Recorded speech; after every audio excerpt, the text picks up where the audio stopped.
Load up on guns. Bring. I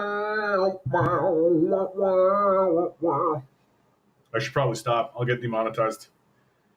This guy's using a Nirvana song. This guy's doing a cover of a Nirvana song. He's nailing it too. It's the greatest cover of a Nirvana I've ever heard in my life.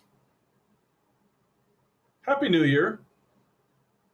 New year, new you. So, anything happening? Anything happening over on Twitch?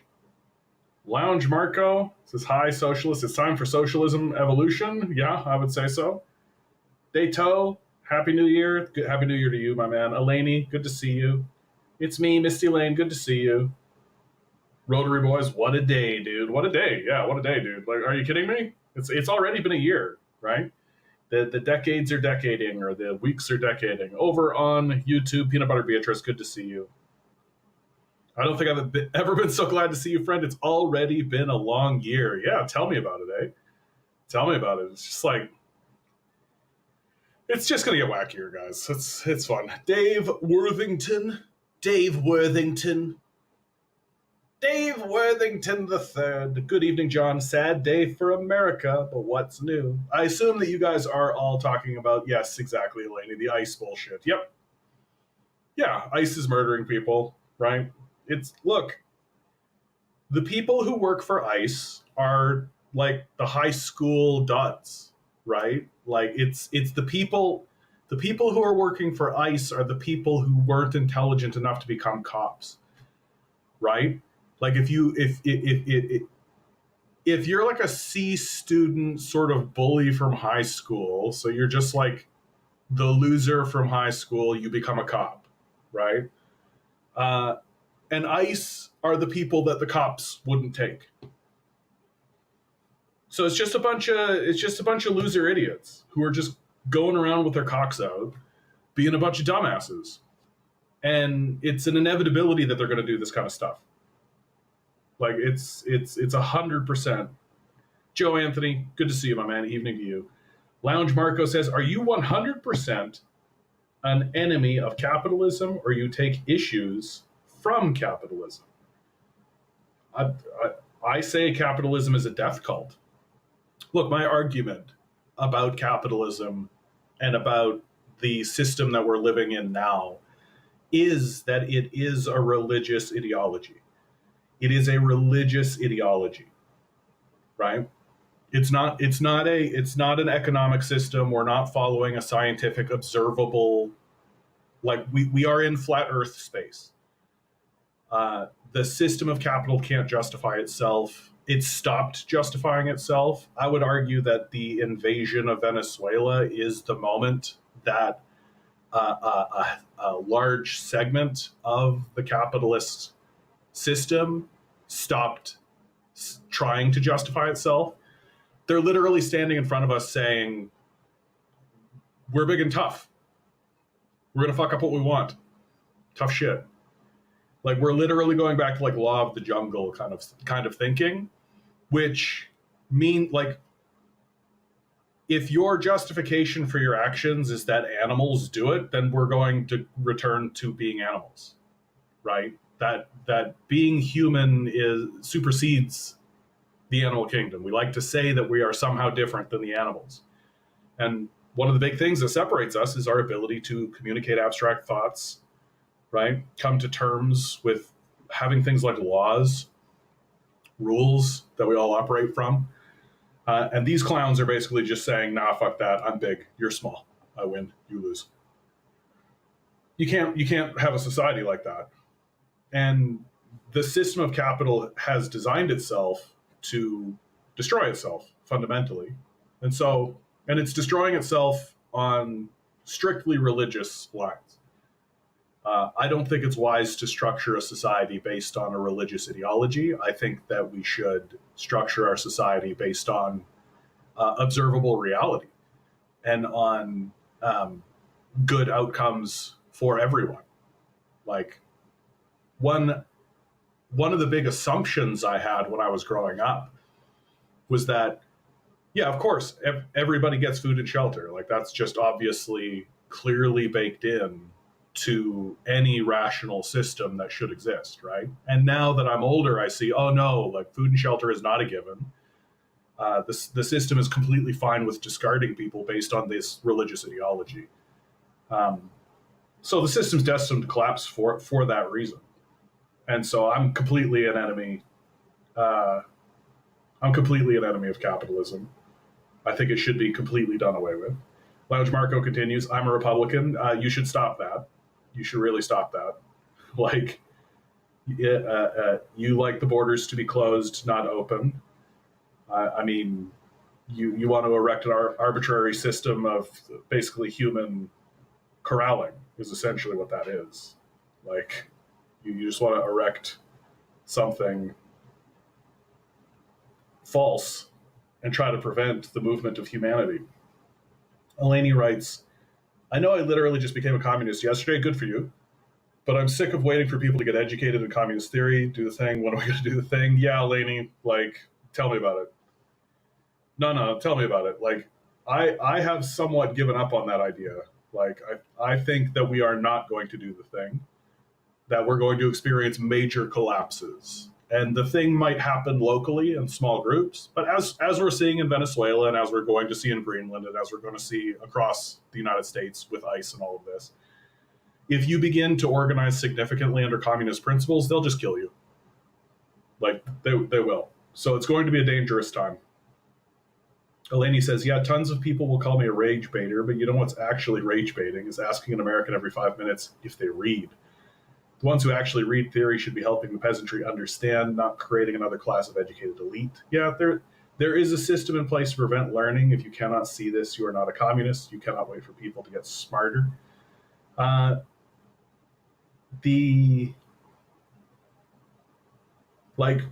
think we just really do have to come to terms with the reality that the capitalists are getting what they want, and they don't quite perceive or realize exactly what that's going to do.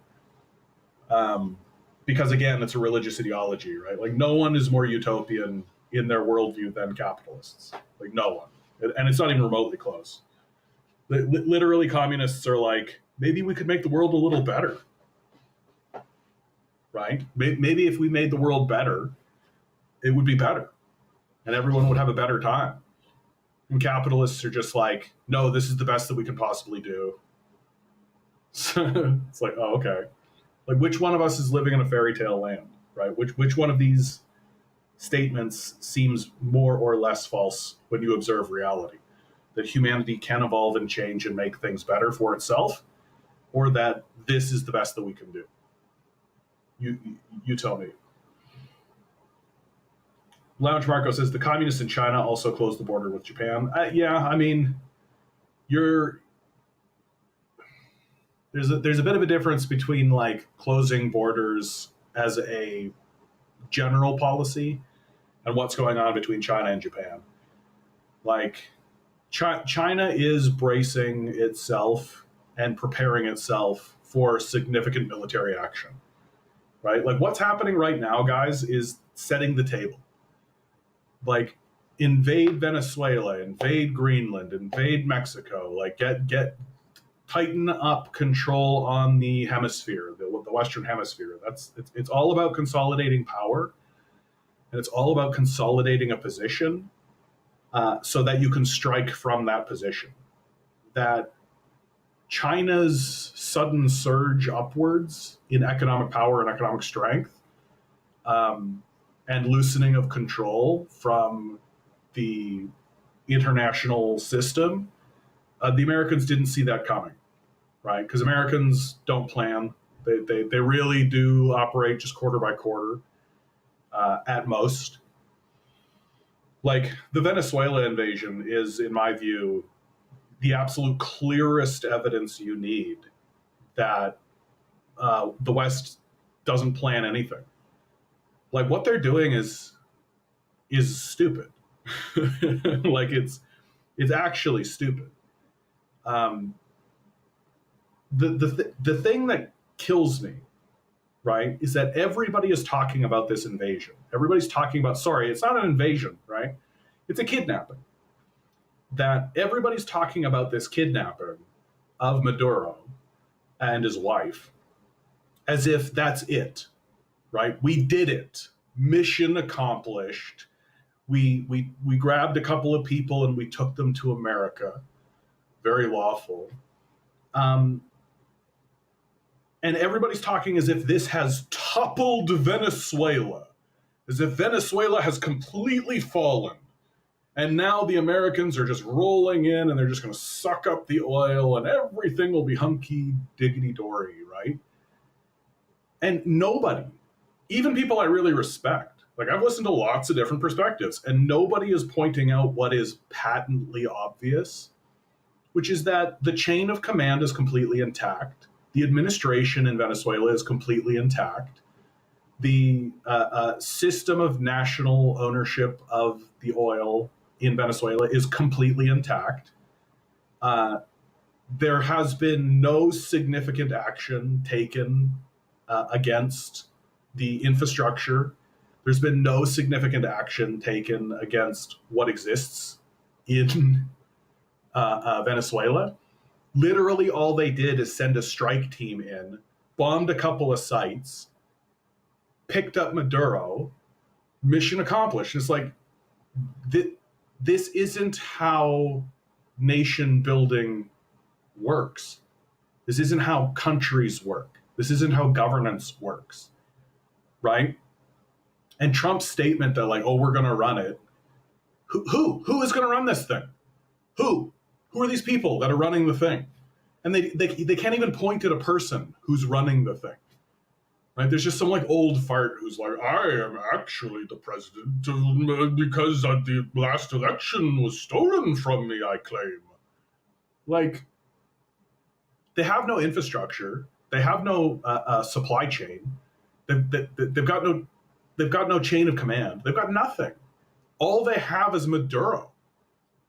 And so the idea that they're going to like suddenly get all this oil, no, they're not. Like, no, they're not. Just stop that conversation. No, they're not. And even more embarrassingly, the Americans put up this blockade where they're like, no oil will come out of Venezuela. And guess what happened? All the oil went out of Venezuela.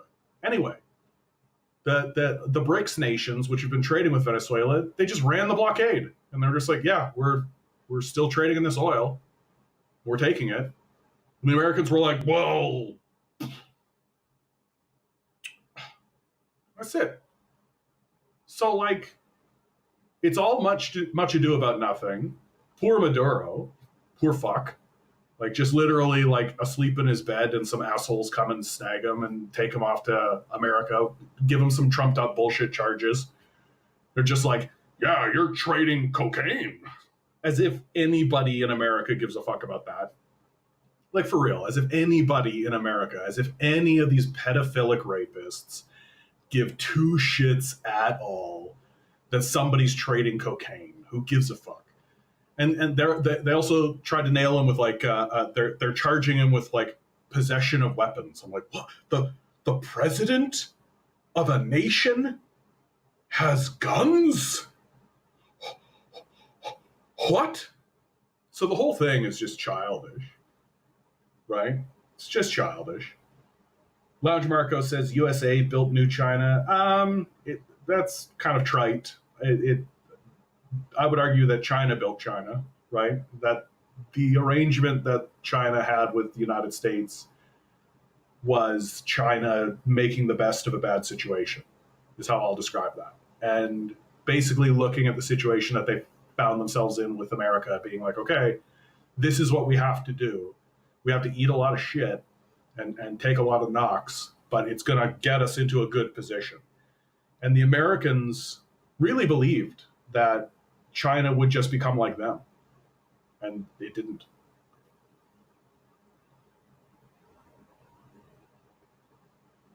Lounge Marco, the US already has a lot of oil and petroleum. That's why they wanted to invade Iraq in 2003 and hate Iran because they didn't give it to them.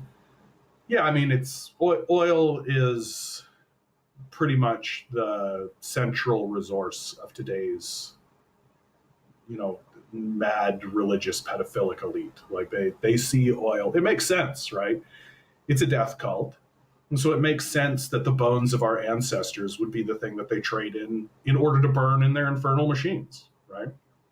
That just makes sense. XD, good to see you, my man. What happened? We have some shit to talk about? What happened?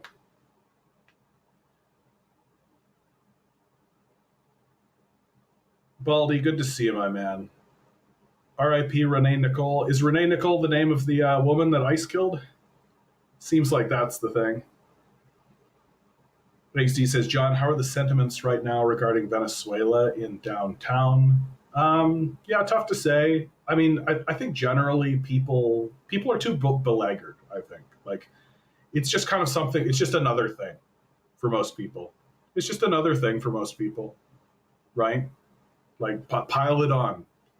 It's another aliens are real moment for most people, right? The United States government comes out and says, like, hey, we think aliens are real. And everybody goes, yeah, okay, cool. How does that pay my bills? It's like, hey, we're invading Venezuela. Okay. I got to get to work, right? That's how most people are. Can you believe it? Yeah.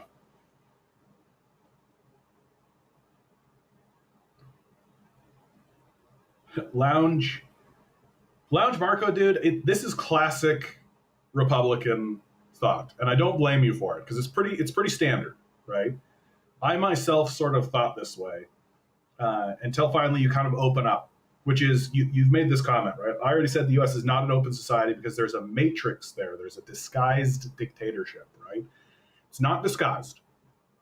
It's not disguised. It is in the open. It is in front of you. It is blatant. It is naked. It is directly in front of you. There isn't a secretive cabal. There isn't like whispering people you've never known, right? The capitalists run a dictatorship of capitalism. They are a class of citizens.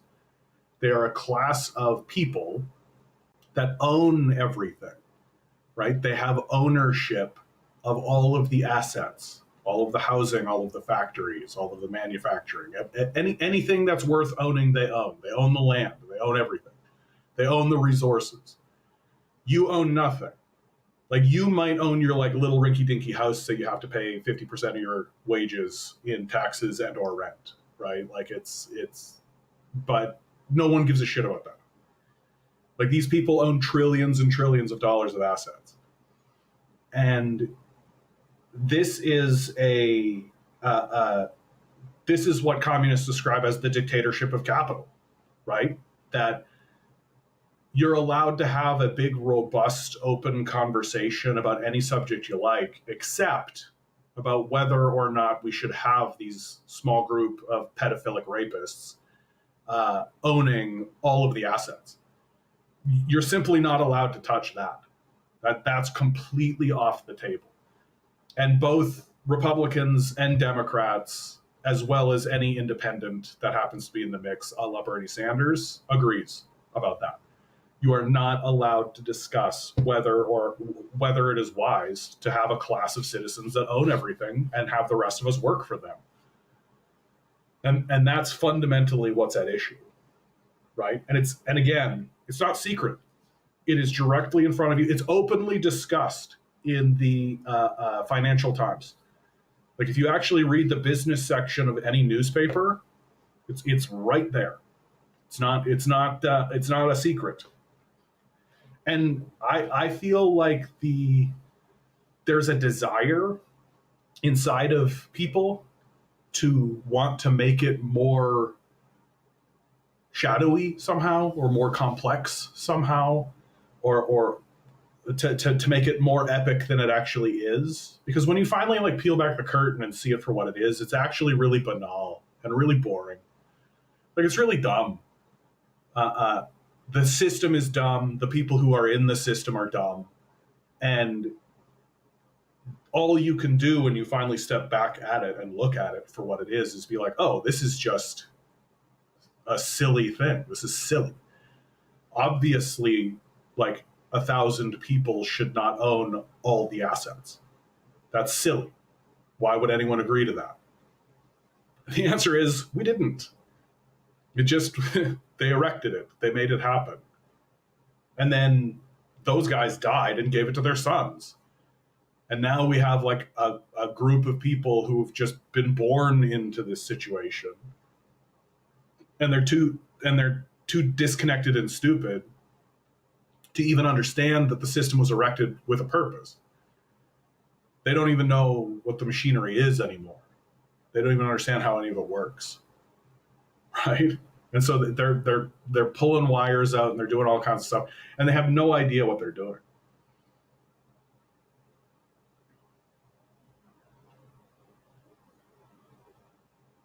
Lounge Marco. I'm really focusing on you, Lounge Marco, because I don't think I've seen you around here. And also, like, you've said David Icke twice.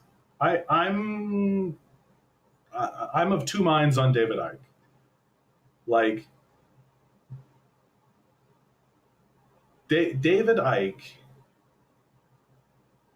like half of his stuff is all just like, yeah, here's the pedophilic elite, there they are, right?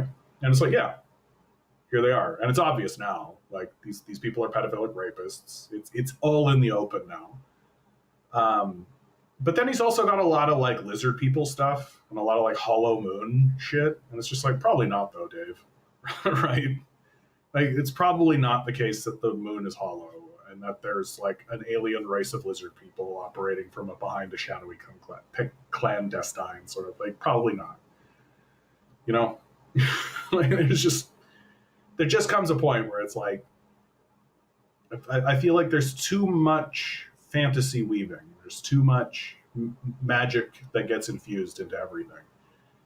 When the truth is just much more mundane. Just a small group of people enslaved everyone, stole all the resources, erected a legal system in order to perpetuate that. And now that's beginning to unravel because the people who erected the system died and passed it to their sons. And their sons don't really understand the machinery or the mechanisms or why the mechanisms exist in the first place. Like, no one is more emblematic of what I'm talking about than Elon Musk. Elon Musk is exactly, and you saw this up here in Canada with Galen Weston, right?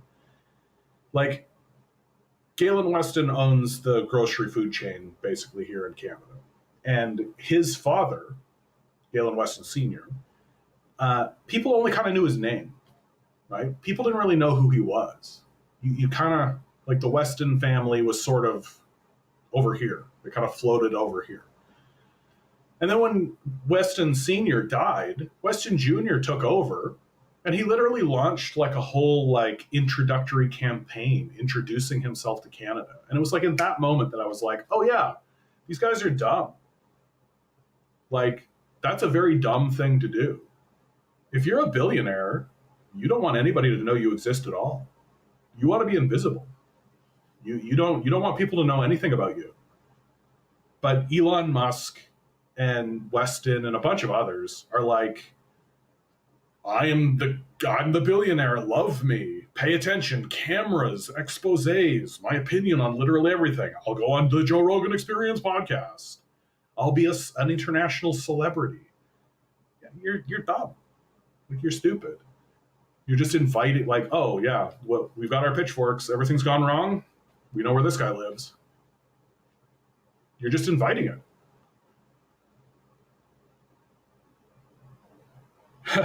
Elaney, yeah. I mean, they are lizard-brained. Yeah, I mean, we've run the experiment over and over again, right? Multiple universities have run the experiments. Anytime you create a situation where one person gets elevated status or elevated wealth over other people, they become psychotic. It's just how it goes. The more wealth you accumulate, the more psychotic you become. And the more psychotic you are in the first place, the easier it is to accumulate more wealth in a system that rewards psychotic behavior. We've run the experiment. Like, I don't know how many times you need to see the experiment run. Not once has giving someone $1 billion resulted in them being more empathetic, more loving, more caring, more compassionate. It always makes them more psychotic. It's just part of our hardwiring. It's part of what it is to be human.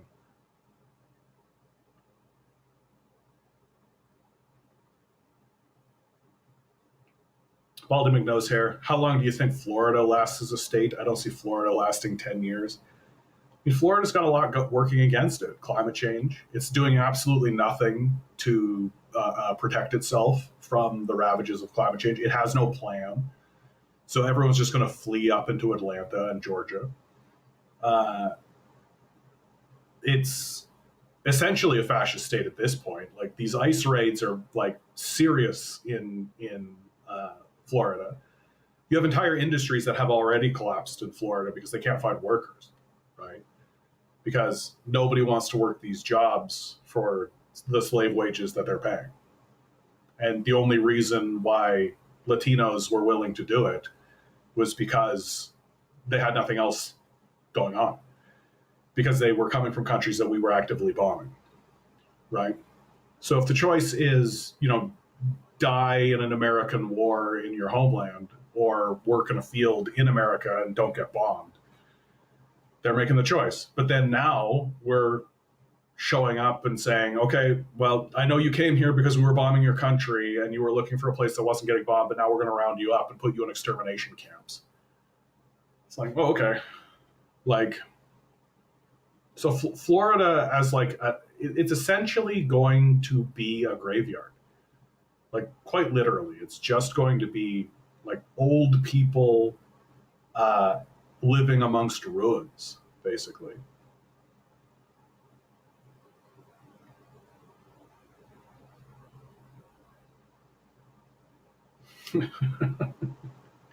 They do control the weather, to be fair. Yeah, I mean,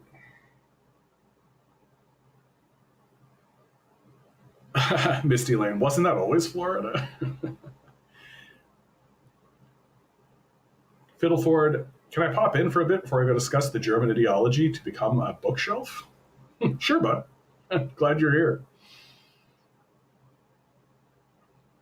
Ernest Thalman, Trump is an asshole. I hope he didn't waterboard Maduro. They have a history of torture. Yeah. No, dude, for sure. Like, for sure. Shoelaces. I feel like there's a lot of new people in here today. I'm glad to see you all. 30% of Floridian population are immigrants, mostly coming from Cuba, Haiti, other failed states in the region. I mean, failed states. Like, you strangle someone to death, and I guess they failed to breathe. Rotary Boy Richard Wolf had a good discussion talking about how we are in a pre-revolutionary stage. Yeah, I mean, my position has always been and will continue. Well, hasn't always been, but it has been for the last few years. Is that we're going to see the empire fall into collapses, right? It's going to go. It's going to stop functioning, and there'll be this retraction that happens. And a big part of this, like invading Venezuela, threatening to invade Greenland, like all of that kind of stuff, is part of that retraction. That's actively pulling out of Ukraine, actively pulling out of the Middle East, actively pulling out of these conflicts abroad, actively doing that in order to shore up and consolidate power in the homeland and in the hemisphere. And so that's a tacit admission by the empire that the empire is going to recede. And what happens abroad often becomes internal, right? That the way they govern Gaza is the way they'll govern Georgia, right? Uh, uh, the way they governed in Iraq is the way they'll govern in California. That that's what they're training their people to do, right? That they sent everybody overseas to do it over there to get the training they need to be able to turn around and do it here. And they're erecting a whole bunch of cop cities, what they call cop cities, essentially just like fortresses and concentration camps, so they can round up communists, socialists, trade unionists, Jews, Latinos, blacks, right? Basically anybody who they just decide is like not pure or whatever justification they have for these ridiculous things that they do. And that's all going to ramp up. Like that's what we're seeing with the Trump administration here. Like, that stuff was happening before the Trump administration. The Trump administration really ramped it up. And now that it's been ramped up, they're not going to pull back on it. Like, when the pendulum swings and the House goes to the Democrats, or and we get a Democratic president and the Senate and the House and all that kind of stuff, they're just going to tighten all that up. And this will just become the new normal, right? Until the next Nazi regime comes in and pushes the society even further to the right. And you can't maintain a society this way. That's the thing that I just keep saying over and over again. You cannot actually maintain a society this way. You can't actually keep yourself in stride with cultures and civilizations that are not operating this way, right? That if you are insistent, if you insist based on your religious ideology that half the society needs to be in poverty and needs to be threatened with homelessness, and that huge sections of the populace need to be actively homeless, then that's going to hold you back dramatically. Like, dramatically. And it's going to hold you back, especially compared to a society that says, no, everybody has housing. Like, everybody has housing, everybody has food. That's just a given. We just take that for granted. And those people can be educated and can be productive and can join in the mechanisms that exist within the society to perpetuate everything forward in a way that is appealing to everyone. Like, imagine how much further behind China would be if they insisted that half their population just has nothing and just lives paycheck to paycheck, basically. Have I read Das Kapital? Karl Marx, I have. It's been a minute. It's been a while. And it's very dry. It's very dry. It's very I did myself a favor and I went through it with David. Oh, help me out, chat. There's a Marxist professor, David something or other. David Henry? David. That sucks that I'm blanking on his name. But he has courses online just on YouTube, and he just goes through the book with you. And it's like a lecture series. Somebody's probably heard it. Dave Harvey, that's right. Thank you, Fiddleford. And he really makes it a lot easier to digest it. It's really tough to just sit down and be like, especially like Marx spends a lot of time being like, 5 pounds of linen is worth 30 grams of silver, and 30 grams of silver can be traded into 30 pounds of yarn. And you're like, okay, Christ. Like, it's important. He needs to have done that, but Jesus.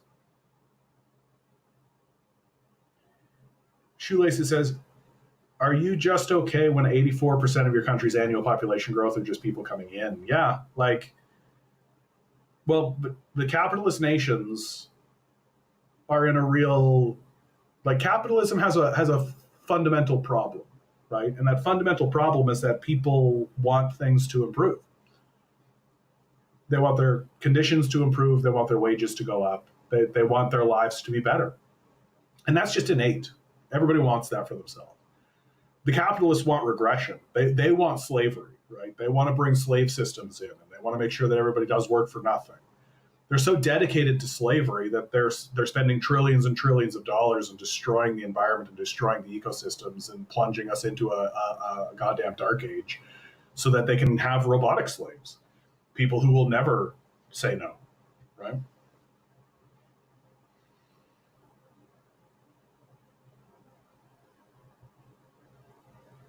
Well, and the reason why they bring in immigrants to this level is to suppress wages and to suppress and to chase people out of industries.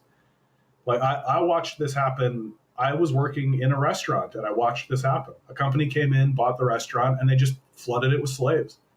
They just brought in a bunch of slave labor. And I was like one of the guard that decided to stay and see what would happen, right? It was very obvious. They were treating me like a slave. And they expected me to double my work output. And like, I'm like, no, like, absolutely not. And they were just hounding and harassing me about it. And finally, I was just like, you know what? You guys want slavery, and this is what this is. I'm out. And that's what's happening across the entire country. Like, that's the reason why they're flooding everything, flooding all the labor markets with human capital that's more willing to accept diminished quality or standard of workplace. Blah blah blah blah blah. Lounge Marco, I don't click on links in the Twitch chat, and I don't click on links in the YouTube chat for very clear reasons. Yeah. Dave Harvey, not Henry, Harvey. Dave Harvey. Yeah, check him out. Yeah. Sorry, but I don't click on links in the chat. The March of History, Mises versus Marx, the definitive capitalism versus socialism rap battle. Yeah,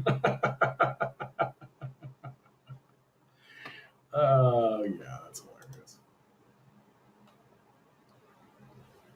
Eggs D, I guess it's difficult to keep track of like the contemporary things Marx is referencing.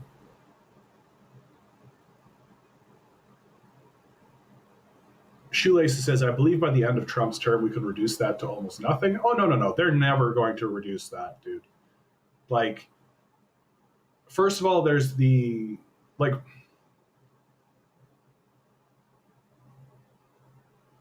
human movement is going to happen irregardless of whatever system you put in to try to prevent it. Like, if 1 million people walked over the Mexican Texan border,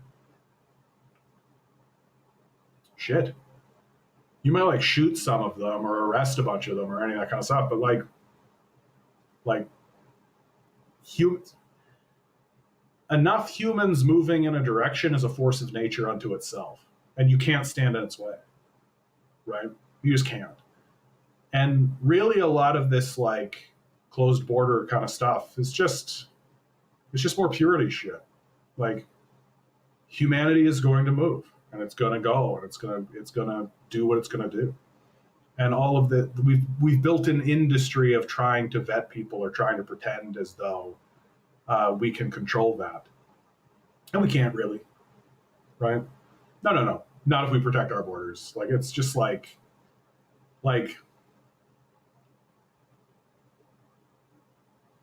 it so many policies are like this, right? That the amount of energy you're putting in to try to stop something from happening would be so much better served just accepting that it's happening and rolling with that idea instead. Like, so many right-wing ideas exist around how to deal with poverty or how to deal with crime or any of this kind of stuff. And we know just for a fact that when it comes to like homelessness, for example, so right-wing ideas for how to deal with homelessness are to round up the homeless and ship them out, right? Send them to other countries, just get rid of them, clear them out. Or just let people be homeless and then deal with them, right? And we know just for a fact that the best way to deal with homelessness is to just give the homeless houses. Is to just give them a place to live and just be like, here you go, you live here now, right? And it's cheaper. It's just cheaper. So even from like the right wing idea of like we want it to be efficient, we want to solve this problem the most efficient way. Okay, well the most efficient way is just give them a house. It's just the cheapest way to do it, right? And why won't they? Because they have their religious ideology that they fall back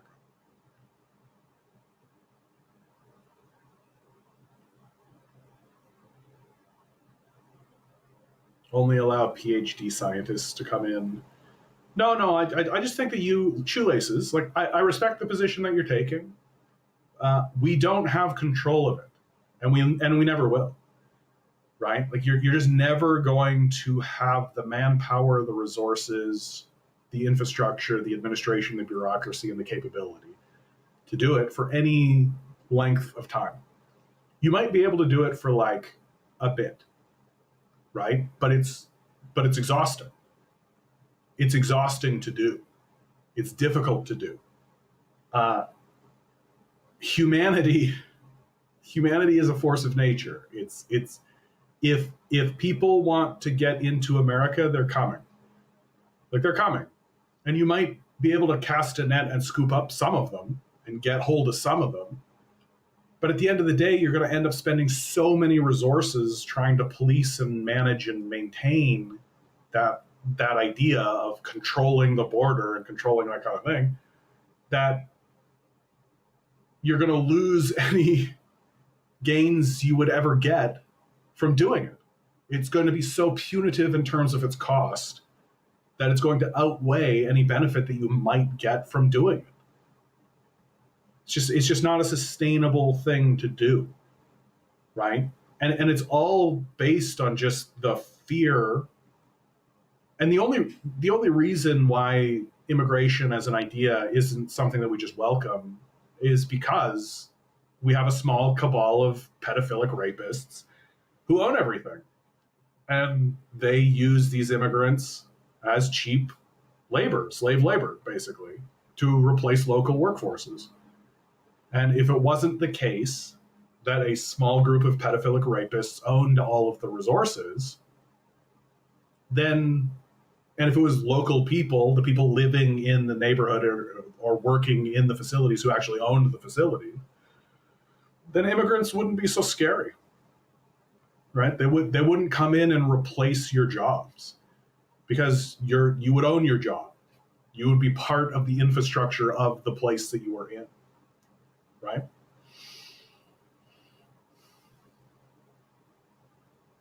Yeah, look at ICE and the Trump administration. Yeah, I mean, that's not going to end well, my man. Like, that's going to end very badly. And it's going to be one of the driving forces of the decline of America.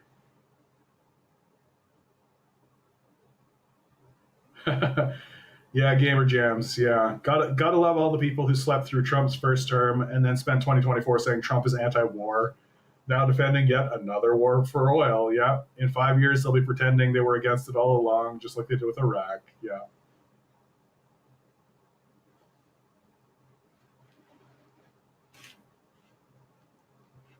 Oh.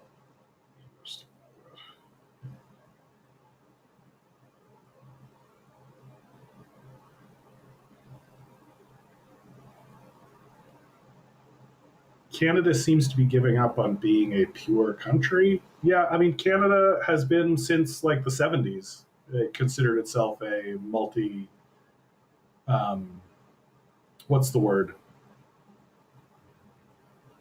Oh, I'm blanking on that word. Multilingual, multinational, melting, not melting pot, mosaic. Yeah, and being a pure country. Hey, Compton, how are you, dude? Shoelaces, why are you guys so liberal? We're communists, my man. We're not liberal. We're communists. Like, we think that the workers should own the means of production. You mean Canada? Oh, yeah. Liberalism is uh, Liberalism is the method by which the ruling class manages the society. That the concept of liberalism is that we will respond to the disgruntled population through steady piecemeal reformism. Uh, and this has been historically preferable for Canadians because we've seen some of that. We've had some of that actually happen, right? Like our universal healthcare system, I think, is a very clear example of like the piecemeal reformism that liberals promise to deliver. Um, but the real truth is that liberals exist in order to promise that and then never deliver it unless there's a knife to their throat, right? Like the universal healthcare system came into power because the NDP were threatening to take power from the liberals and pass it. And they couldn't have that. And so most people kind of trick themselves into believing that, oh, if we're liberal, then we'll go down this path. But we're seeing with the Carney government that liberals are basically just fascists.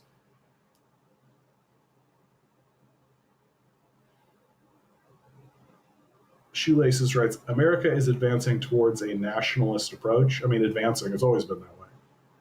I mean, the civil rights movement didn't come from nowhere. Canada has been a very strange country. It's got a low population. It's got long winters, right? So that really counts. Like there's less people in Canada than there is in the city of New York. Once it unites, it should change by the natural law of harmonization. Oh, that's an interesting idea.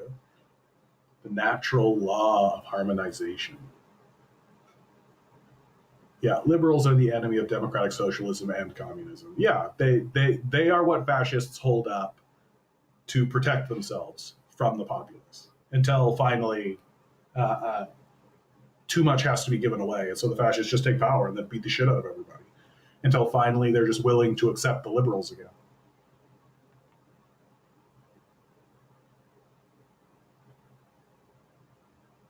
No, the last bastion of capitalism will just be straight up fascism, straight up slavery.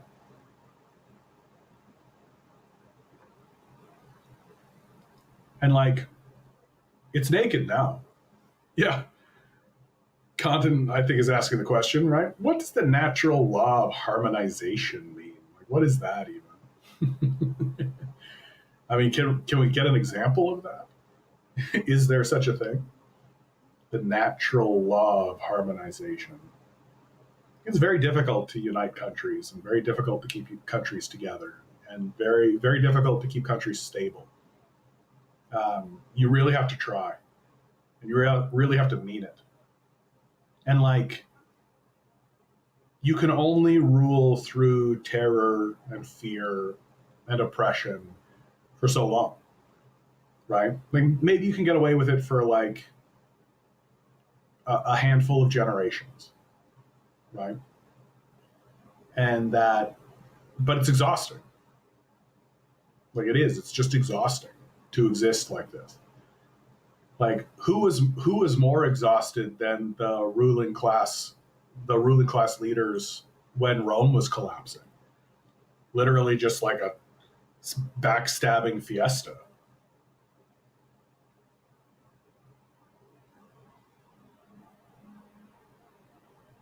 Shoelaces, you're making some really odd commentary in my chat. I'm not really sure what you're driving at.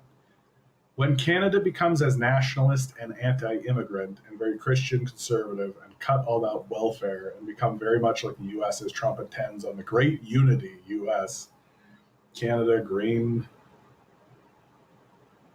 Oh, goodness. Do we have a pro-Trump guy in the chat? Like, Trump is the moment that America loses its credibility in the world.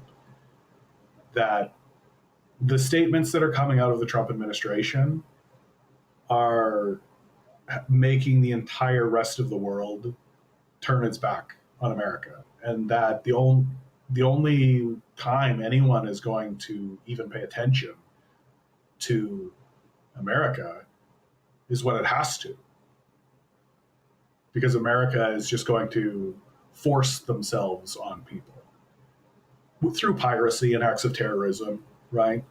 The way that it has been doing all along.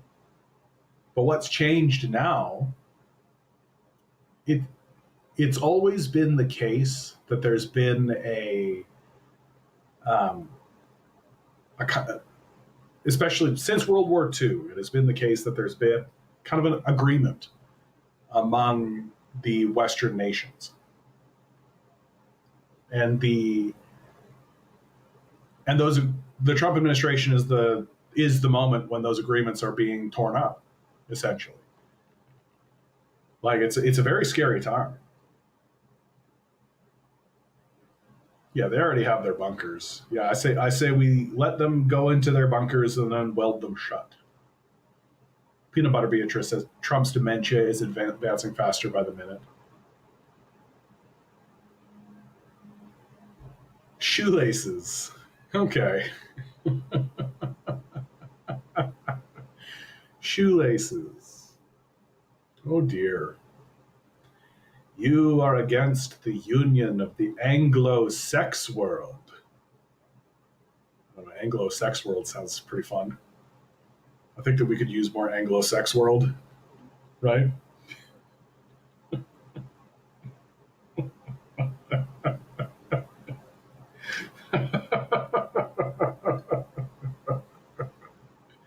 uh,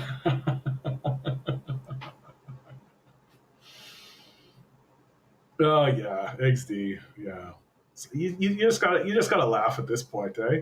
Like what I love, what I what I love about what's happening in this day and age, because like we have to stay sane. I think a big reason why you guys come here and a big reason why I do the cast in the first place is just for our own sanity, is just to try to stay sane amidst all of this kind of stuff, right? What I love about what's going on right now is that all of the bullshit is finally dropping, right? That for so much of my life, being a leftist and was trying to convince people that the power structure and the people who had power or were striking for power were working against their interests. Because it used to be understood that we had to kind of talk in a code and things needed to be kind of like, you can't just invade Iraq to steal their oil, right? No, we got it for liberty, for freedom. We're spreading democracy. Right? You had to at least have this like couched kind of language, and there's like a statesmanliness, and there had to be a philosophy of thought and an idea behind what it was you were doing that was rooted in justice and truth and these sorts of ideas. And now it's all just gone. It's literally just like, yeah, we want their oil. We're big, you're small, fuck you, right? And this is what they're saying. And so it's all naked now, right? There is no middle ground anymore. They've abolished the middle ground, right? You're either on the side of reality and the side of people and humanity, or you're against them. And you're on the side of power and wealth for yourself.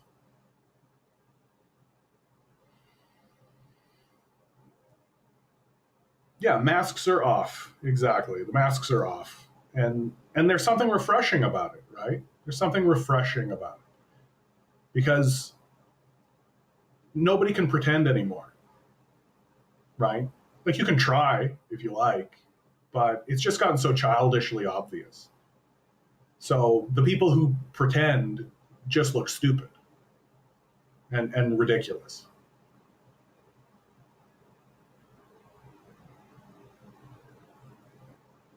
Shoelaces, 60% of American oil comes from Canada. It used to be much lower. From Venezuela, it was 15% in the early 2000s. Now it's closer to zero. Where's it going? China. Yep. No, a big reason why this invasion into Venezuela is happening is to try to cut the Chinese off. the Americans don't really know what to do about China. That's kind of and the Americans aren't very smart, right? Like America doesn't plan. It doesn't have like long-term ideas. Like it might have like a long-term vision or a goal, but it doesn't know how to actually go step by step by step by step and actually do any of that, right? And in fact, it's ideologically opposed to that idea, right? Well, you want what do you want? A 5-year plan? What are we, communists? Right? We need to allow the free market to solve these problems for us. The free market will decide. Yucka, yucka, yucka, yucka, yuck. And it doesn't. It just backfires over and over again. And you just have like a bunch of different people reinventing the wheel and competing with each other and dragging each other down, crabs in a bucket style. Right? That's what we do here in America, baby. That's what the West is all about, baby. Right? And so its idea of trying to cut China off from oil, from Venezuelan oil, like from the position of empire and from the position of an imperialist, right? Yeah, there's a type of logic to it, but it's not working. It's not going to work, right?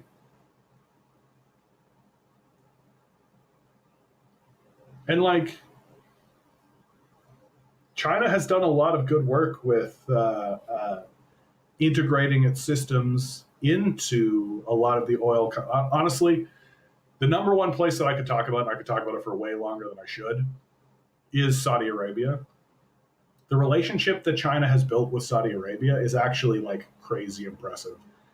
And it's that relationship that finally convinced me that the Saudis are just evil Machiavellian geniuses. Like they people are going to look back on the war on terror period and really stand back and be like, oh wow, like Saudi Arabia essentially insulated itself from all of this.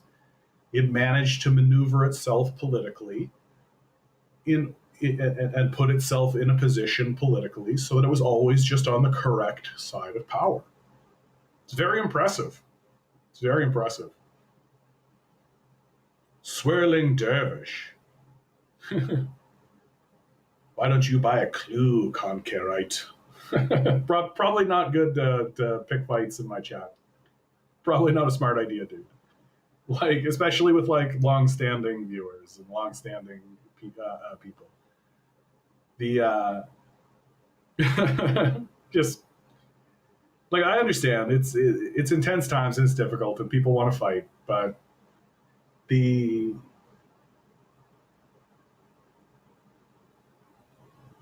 thing that I've really noticed, and this ties in with what I was saying about how much I love kind of how the masks are off now. Finally, there's something refreshing about it. It does mean that people, there's just a huge segment of the population that's just not meaningfully engaging with reality because they've never really had to, and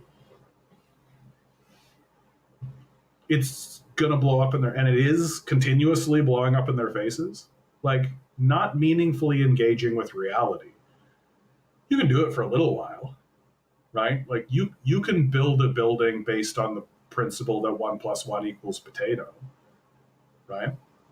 But that building's not going to stand for very long because eventually reality asserts itself and says, yeah, it turns out, you won't believe it, 1+1 in fact equals 2. Come on, Con, play nice. Play nice, bud. Come on. Come on. And so, like, I was just having a conversation just the other day with someone about the Ukrainian conflict, right? The Trump administration is basically abandoning that project. I mean, the Trump administration may be abandoning NATO with the invasion of Greenland, right? And so we're having this conversation about the Russian invasion of Ukraine. And I'm like, yeah, I mean, there was a coup in Ukraine. And the Ukrainians there, like the coup government started a war there, the Donbass War. And the person I was talking to just refused to acknowledge that these events happened. It's like, oh, okay, but this is pretty much how where it's gotten to with the society now. It's like, oh, okay, so reality just doesn't exist.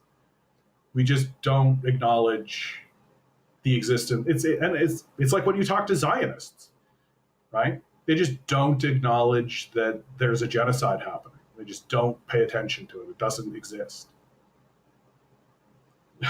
Canada needs a Trump. Yeah, right.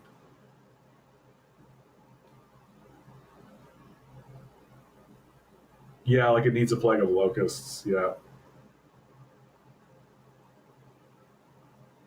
Bound, good to see you, my man. U.S. doesn't need oil. Gas prices are already low. What it does, though, is deny China. Yeah, 60% of the oil they import. Yeah, that's really what it's about.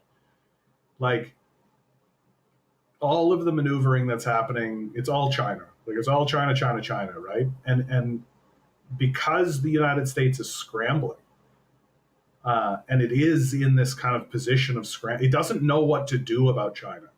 It genuinely doesn't know what to do, and what they're doing with Venezuela just smacks of desperation. It just smacks of desperation. Yeah, China has been surpassing the U.S. in many categories. Yeah, no, because China has a system that actually plans and actually vets leadership. Like that's really what it comes down to. Like the Chinese system is built on the idea that maybe we should have a plan and maybe we should vet the people who make these plans for our society. Like the structure of the National People's Congress, which is set up by Mao Zedong and the communists there, vets its leadership, right? You don't win a beauty pageant. You don't just like go around the country telling trans jokes and whip up a bunch of illiterate hicks, right? And win an election and then get control of the economy. Like that's just not how it does, right? It's just not how it do. Austin, good to see you. Hey, comrade, YouTube and Twitch didn't send me notifications. Yeah, agrees about China. It's a bonus. And for a bonus, you hit Cuba too. I don't know why they care so much about Cuba. Like, what's Cuba to them?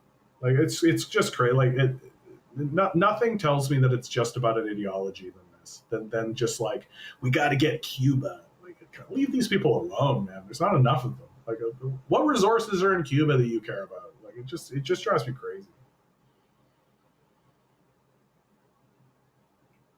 Bound says if Iran implodes, yeah, China will basically have no oil options without paying for oil in USD. I mean, its relationship with Russia is getting stronger and stronger, but I definitely take your point. Like, there's a reason why they're doing what they're doing in Venezuela, and they're doing what they're doing in Venezuela to try to hold back China. I think an Iranian implosion is very unlikely. I think that Iran has been standing pretty strong for a long time now. It doesn't look like it's got any signs of weakening. I think it's pretty aware of what the stakes are. Like that's the big thing, right? Like countries have wised up. Like post World War II, there was kind of this naivety that existed in the world, I think. And I think a lot of countries have finally been like, nope. Like we gotta be armed, we gotta be prepared, we gotta be ready. These capitalists are coming to fuck our shit up.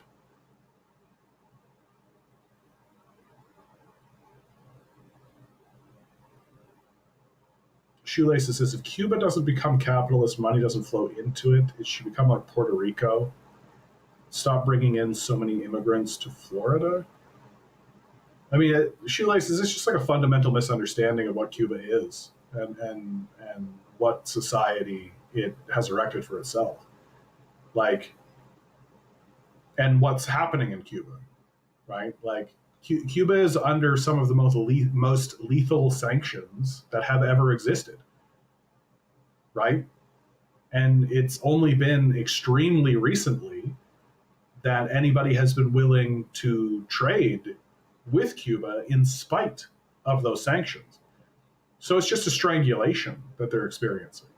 Like, this is kind of what I'm talking about when I'm talking about the denial of reality that's happening in the conversation. Like, America is literally, like, quite literally, like, it has its hands around Cuba's throat and it's just strangling Cuba to death as much as it possibly can. And the Cuban people are like, we will not be strangled to death, and we will do what we can to get air while you try to strangle us. And then we seem to ignore the fact, just the hard fact, that America is strangling Cuba to death, and then criticize Cuba for the method it chooses to breathe. Like, it's pretty wild, actually. Like, it's pretty wild how incapable it seems we've become of just acknowledging the basic reality of what's going on. Like, if we actually cared about the Cuban people, we'd just lift the sanctions. Like, that's what we would do. We would just be like, oh, these sanctions, yeah, bye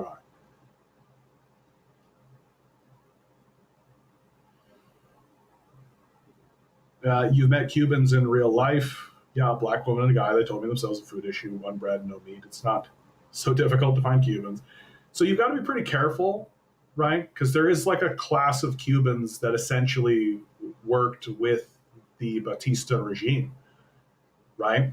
Gusanos, the people who were enacting slave policies. And like, you start talking to these people who like fled Cuba, and you're like, oh, what did your family do in Cuba? And literally you'll get answers like, oh, we owned a plantation where we kept slaves. Straight up. Not these two, they were black. She really got detained for 70 days. Like, I'm not denying any of that, but like, yeah, if you're existing under a United States sanction, again, shoelaces. Like, there's this like complete denial of the reality of what's going on in the statements that you're making, right? Like, yes, I'm sure there were shortages. I'm absolutely positive there were shortages. How do I know? Because the Cubans are under one of the most lethal sanction regimes that have ever been enacted on another country. Of course there are shortages. And then people turn around and blame the Cubans for the shortages they're experiencing. It's crazy. It's like you're walking into a room and seeing somebody like standing on someone's back as they're lying on the floor, and then looking at the person lying on the floor and being like, well, why don't you stand up? You're just lazy. And just completely ignoring the person standing on their back. Like, that's essentially what you're doing. And it's wild. It's consistently wild. Do you think the struggling people believe just by lifting sanctions they will become great? Yes. Like, well, do you think do you think people who are being strangled to death believe that if you stop strangling them, they'll be able to breathe? Like, eventually reality needs to connect, my man. Like, eventually there's just a point where reality actually asserts itself. Rotary Boy says, like, Venezuela's opposition to Chavez, they used to call Chavistas monkeys. Yeah, exactly. Like, we just sort of take it at face value that these people are like good, innocent people. And you do like the most modest digging ever, and you're like, oh, like, your family was like literally slaveholders. Bound says Iran is in the middle of a massive water crisis. Makes sense. They're in a desert. And Iran's inflation in 2026 remains extremely high. Recent reports from early January 2026 indicating rates around 40 to 50%. Yeah. I mean, yeah, I can't imagine what the Iranian economy must be up to, dude. Like, they're in this just like constant state of total fear. Like, they're in high crisis alert all the time.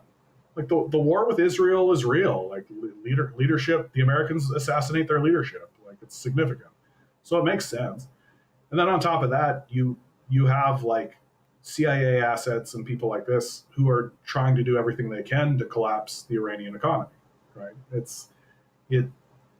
Like, Iran is in a state of war, for sure. And we often don't discuss it that way. And there are effects to that. Elaney says they already have higher life expectancy than Americans while under sanctions, produce a vaccine while under sanctions. Yep. And to me, the most humiliating fact as a Canadian is that Cuba has more doctors than Canada. Not more doctors per capita, just more doctors. That's pretty brutal. This is how I know you haven't met Cubans. My man, I went to Cuba. You know what I saw when I went to Cuba? I saw a strong, determined communist society that was doing its best with the meager resources they had, who were suffering from a sanction regime that kept them excluded from getting very basic things that any society would need in order to advance. So, for example, when I was there was a fellow who was tiling his floor, right? He got a little bit of a scratch and he bought some tiles. So he was tiling his floor to improve his home, as one does. And he needed to put a hole in one of the tiles to put it over a pipe, right? In order to fit it properly. But all he had was hand tools, just like a little chisel. And so he was like steadily kind of chiseling away at this, like grinding away at it. And he was like, yeah, this will take me about a week, right? It'll be like chip, chip, chip, chip, but it's what I need to do in order to make this happen. And I remember my dad looked at me and he just said, if this man had a Dremel, he could do that in 5 minutes. Right? Why doesn't he have a Dremel? Right? Because Cuba doesn't have the ability to make that. It's a pretty advanced piece of machinery. But they could trade for it. And when I was in Cuba, there were factories and plantations that were in disuse. They weren't using them. Why? Because they couldn't sell any of it because of the sanctions. And so if the sanctions were lifted, there would be sugar, rum, there would be tobacco, cigars, right? The basic things that we all know Cuba can produce. Well, they would begin producing them en masse. These plantations and factories that are in disrepair and disuse because they don't have an export, right, would suddenly crank up and they'd be able to actually do something, which is actually beginning to happen now that China and the BRICS nations are actually trading with Cuba. So this idea that like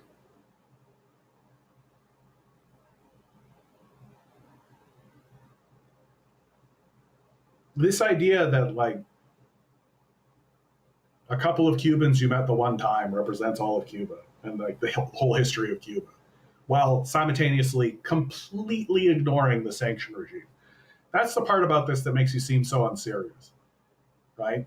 Like it's just, there's like such an obvious, glaring, very clear thing happening directly in front of your face that you're just ignoring. Like, and it's a statement like this that just makes you sound like a stupid person. Embargo can only improve, not lift up something that is doing terribly. Just dumb.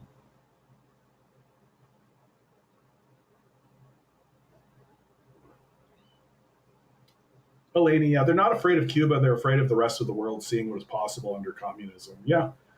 And like, I think China is showing everybody. Like, the Americans thought they had that under control and they didn't. Right? That Hillary Clinton actually had a great interview where she basically explicitly spelled it out. It wasn't an interview, it was like an internal conversation she had on Zoom that got leaked. But she said it. She was like, we made a deal under the Nixon administration and we assumed that the Chinese would become like us. We assumed that we would integrate them into our systems and that they would become a capitalist nation like us. And they didn't.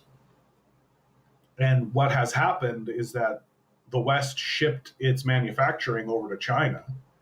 And now China has this enormous power because the economic theory that America runs on is false. It's a religious ideology.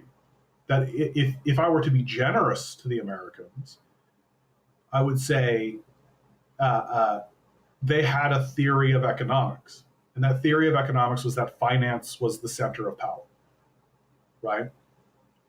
Well, it isn't. You can have as much finance as you want. If you don't have any manufacturing, if you can't make anything, who cares about your stupid finance system?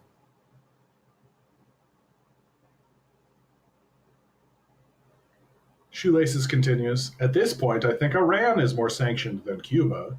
So if socialism was reasonably better a system, they would be doing better than Iranians. Shoelaces, my man. We're going to pull up a map just for you, my man. This is Cuba, right? See Cuba? See, Cuba small. Cuba small, right? America surrounded with boats. Cuba have port? Put boat outside port. Can't send boats past blockade. Boats. Right? This is Iran. Iran big. Iran in middle of Middle East. Right? Sure, war, all that kind of stuff. There is a rail, a high-speed rail, goes 600 kilometers an hour, runs from Tehran to Beijing. Iran sends goods to Beijing. Beijing sends goods to Tehran. Trade. Sanction all you want. There's a high-speed rail that runs from Tehran to Beijing. Where's the high-speed rail for the Cubans, my man? Like, it's time to engage meaningfully with reality. Right? It's time to just take whatever prejudice or bias you're clinging on to live in this fantasy world that you've erected around yourself. And it's time to set that aside and engage meaningfully with reality. Because you're not. Right? Like, this statement that you've made is something a child would say. Right? At this point, Iran is more sanctioned than Cuba. Iran has a high-speed rail that runs from Tehran to Beijing. Trading partners. Look, they're right there. India's right there. Saudi Arabia, right there. Hey, Turkey is right there. Europe, right there. Russia, right there. Cuba? Cuba, little island. Their closest trading partner would be the United States, who's literally strangling you to death. High-speed rail is why Cuba has failed as a state society, highly sanctioned capitalism. But I pretend Cuba's Irish. You're just a stupid person, dude. I'm good to say bye-bye to you. You're too stupid to talk to, my man. Just arrogant and dumb. Get out of here. I don't have time for little children that don't pay attention to reality. Bye.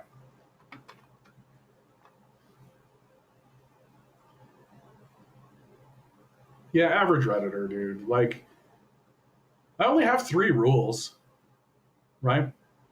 No Nazism, don't insult me directly, and engage with reality. And if you're not going to engage meaningfully with reality, I don't need to talk to you. Yeah, it's fine. I try to go as far as I can with these guys, right? But eventually there just comes a point where it's like, oh, okay, you're just not engaging meaningfully with reality. I don't need flat earthers in the chat. Like, I just don't need them. They're mainly because they're boring, eh? Like, why is it that people don't want to engage with reality? Like, what is it about the ethos or the consciousness of a person that they just refuse to engage meaningfully with reality? And this one was crazy. Like, this one was as crazy as it gets. Literally, like, it has to be communism that's failing, right? It has to be communism that's failing. Ignore completely the extreme conditions that Cuba finds itself in, the total isolation, right? Just being strangled to death by the United States that's right here, and trying to compare them to Iran, which is in, like, a completely different situation. Like Iran has options. It can actually trade through like high speed rail directly connecting to China, like connect. Like this isn't about communism or so. This is just literally like assets exist.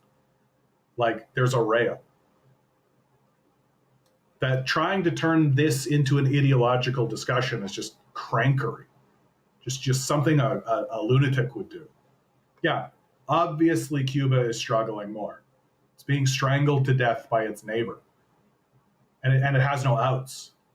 Like, sure, it's just recently begun trading with China, but that's pretty new. Like, that's pretty new. I'd say that the Cubans have done very well for themselves, all things considered. So, I just don't get it. Like, I don't get why people think they should be tolerated if they're just not going to meaningfully engage with reality.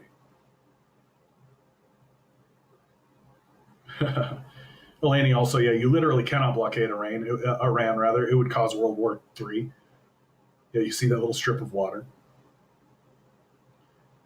Yeah, no, ICE is killing their own citizens. Yeah. No, it's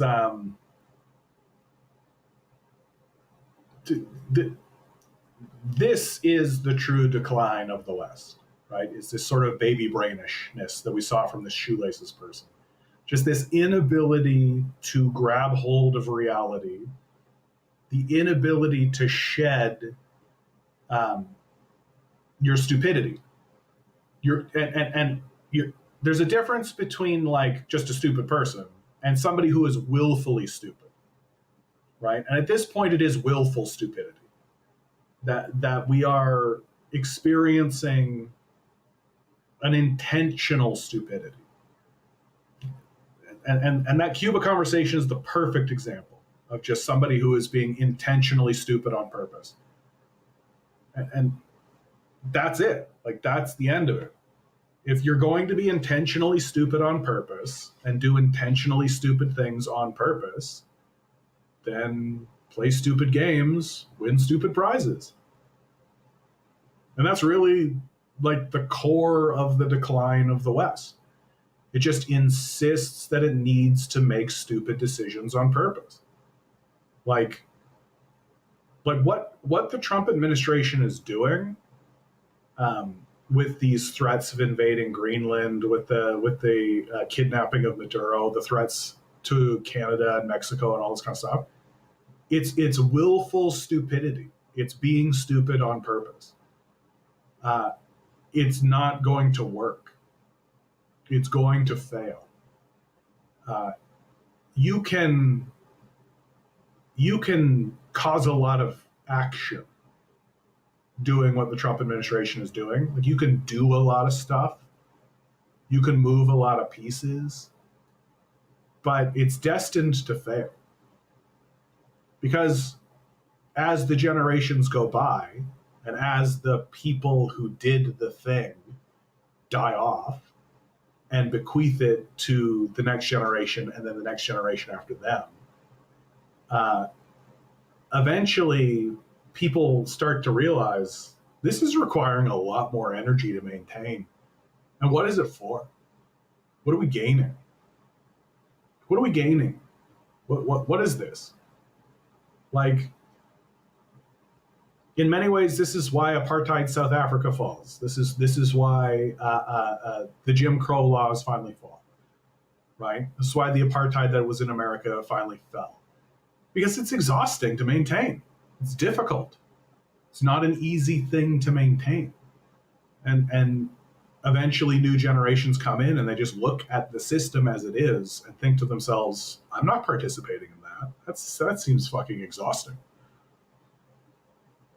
And so it falls, right? And think about the damage that Trump is going to do. Like, if Trump actually invades Greenland, think about the damage that that's actually going to do to the reputation of America. Like, America's reputation is already pretty significantly damaged with the Trump administration in the first place, right? But an invasion of Greenland, like, that would be the end of NATO. Uh, that would essentially tear the European powers apart. It's very likely that that would ultimately plunge Europe into an internal conflict, an internal war, which we've seen that before. Not new for the Europeans, right? Europeans don't have a big, long history of peace. So, Baldy McNose here says, why would invading Greenland be the end of NATO? Well, first of all, so Denmark is the country that owns Greenland. Boom. They are part of NATO, of course. And if America invades Greenland, Denmark said straight out that they're going to seize all the American assets that are in Denmark, and they will pull out of NATO. And what an invasion on Denmark would do, Greenland would do, is basically trigger, I think it's like Article 5 on NATO. The whole principle of NATO is an attack against one is an attack against all, right? So if America invades Greenland, it's an attack on the UK, France, Spain, Germany, Austria, Italy, Denmark, and the rest, right? The member states of NATO. Well, do you think all of them are going to actually go to war against America over Greenland? So it's going to be a major internal conflict that will tear NATO apart. Like, for sure. And it's already raising the question. Like, if America can just attack one of us and nobody actually comes to our defense, then what's the point of this thing? Right? Like, if America attacks Denmark and NATO doesn't respond, what's the point of NATO? Well, what's next? Like, is Russia going to invade Poland? And then nothing will happen? So what's the point of this thing? And European nations will, I mean, they're already doing this. They'll begin to say to themselves, okay, we need to look to our own defense because we can't trust these agreements that we've made. Germany's already doing that, unfortunately. Germany, the country we're all familiar with, a big, long history of peace in Germany. Yeah, we'll be back to pre-World War spheres of influence. Yeah, essentially each European nation will essentially be looking out for its own interests. And it's very, very likely that, like, I've said this before with Ukraine, like, don't be very shocked, guys, if within our lifetime, like, once the dust settles on this Russian conflict and this territory is Russian, right? They'll draw the line. They'll basically be like, here, right? Don't be too surprised if Hungary, Poland, Belarus, Romania start carving out pieces of it, right? Just start carving out little pieces of territory and essentially breaking Ukraine apart and absorbing them into Moldova, right? Or Belarus, Poland, Slovakia, Hungary, just like feasting on it. Because it's essentially just going to be a corpse, right? It's just not going to be a functioning state, especially as time goes forward. And, like, that's likely going to happen elsewhere, right? Croatia, Slovenia, Serbia, right? Remember Kosovo, right? Remember all this? Yeah, there's a lot of unsettled kind of grumbling that has happened here. And if NATO dissolves or if NATO goes away and it's really looking to the nations to decide, like the thing that NATO did and the thing that having, like, this sort of babysitter in America overseeing Europe is it, how to say this really properly? It's normal to have border disputes. That's normal, right? People often get their panties in a knot about border disputes, but border disputes are very common. The older the nation, the older the relationship between the two nations, the more dispute there is over borders, right? And I think the clearest example that I can point out is the border dispute that's been going on for literally like 1,000 years between China, Pakistan, and India, right? In the Kashmir region. You can see it on the map, right? There's all these dotted lines. These are unsettled border disputes, right? And if you go around the map, you'll see them. They're everywhere, right? I believe there's one. There's a good one over here in Venezuela, of course, the Guyana conflict that's going on here, right? That's ongoing. And so border disputes are common.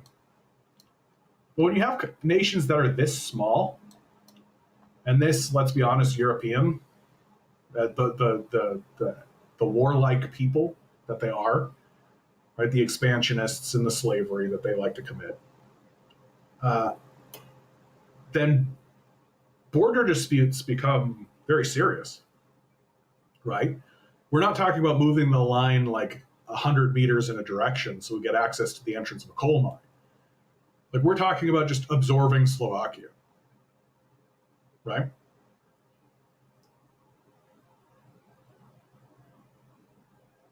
No, Eggs D correcting me, which I'm happy to be corrected. Not really, John. Border disputes between India and China is fairly recent, like no older than 100 years. That does make a kind of sense. Like, a lot of these borders were drawn up. I should do a little bit more research on these border disputes. But a lot of these borders are drawn up by the British, right? By colonialists. And that's basically where most of the dispute comes from these days. Because it's like, yeah, some white guys 200 years ago drew these lines up. We don't agree. So now there's a border dispute. But even still, like, even when it's like, it really is as simple as, like, in the mountains of Turkmenistan, right on the border here, this line that was made up 400 years ago, and everybody agreed this is the line. Right? This isn't a great idea. Let's. I'm like, let's go to a place where it wasn't colonized. Nope.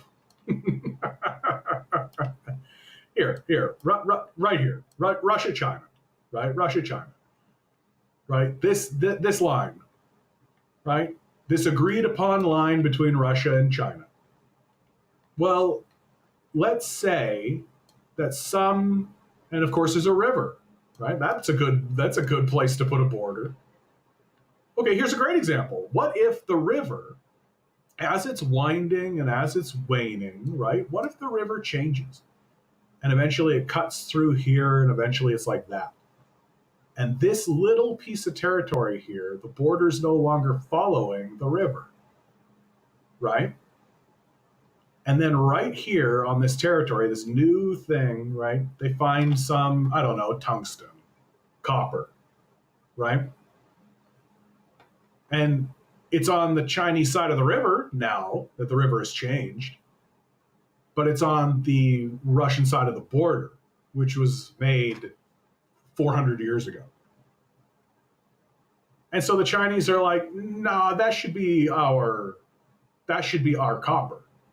It's on our side of the river, right? That would be a border dispute, which, by the way, border disputes, common, super, super, super common. There are border disputes between the United States and Canada. There's border disputes between basically every single African country, Latin American country. They're common.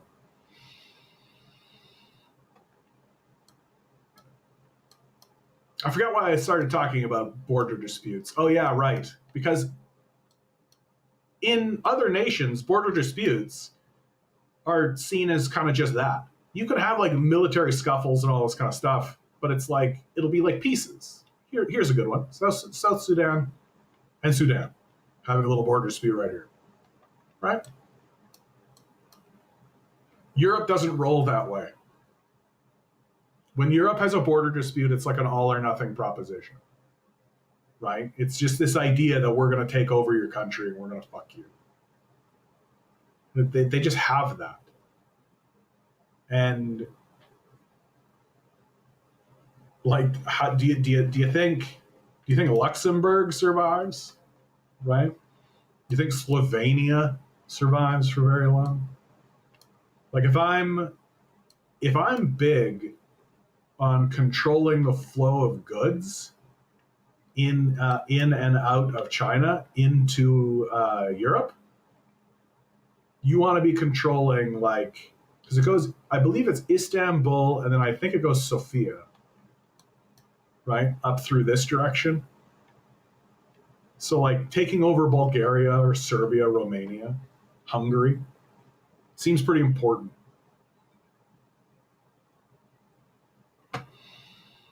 Anyway,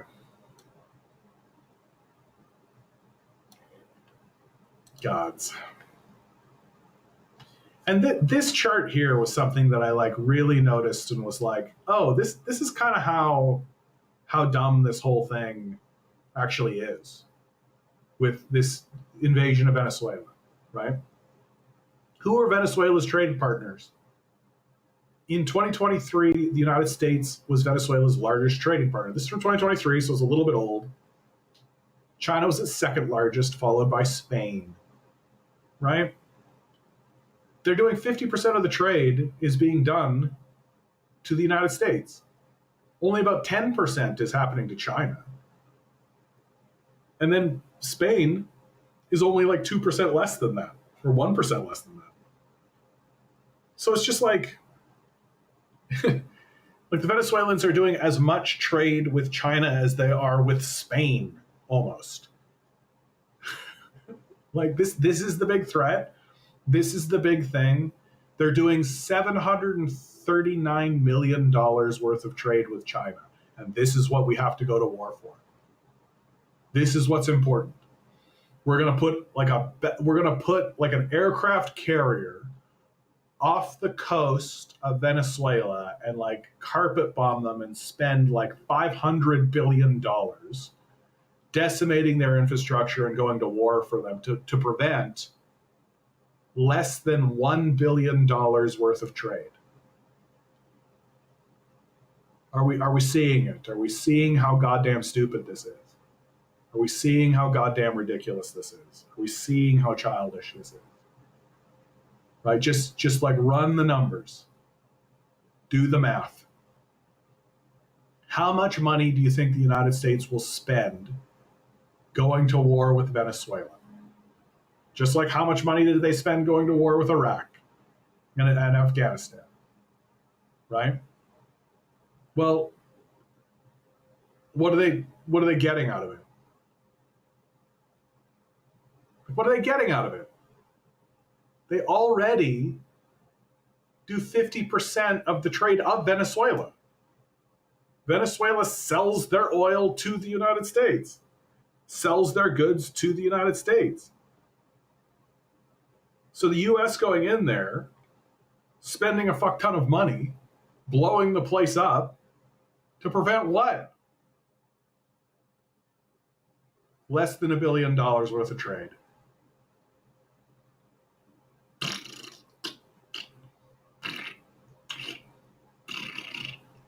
It's just like eventually you circle back around and you're just like, yeah, I think they are just trying to distract from the Epstein files. I think that like the Trump administration has finally got to the point where they're like, we got to do something. We can't just do nothing, right? We can't just let the populace sort of live in this mire of this. We have to do something so audacious, so dramatic, so capturing that everyone will stop talking about the Epstein files, right?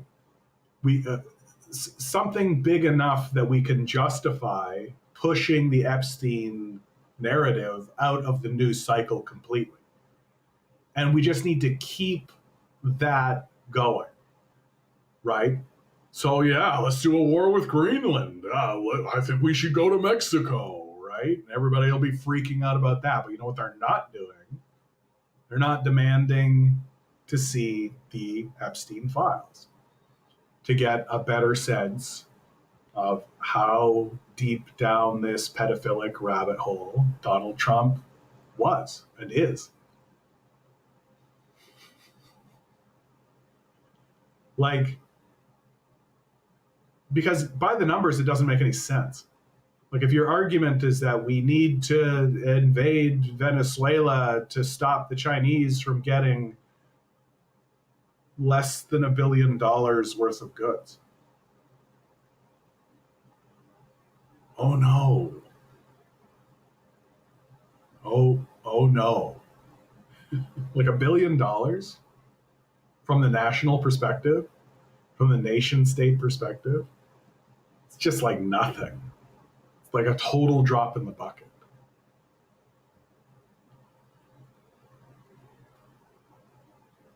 Yeah, they're unserious people. So,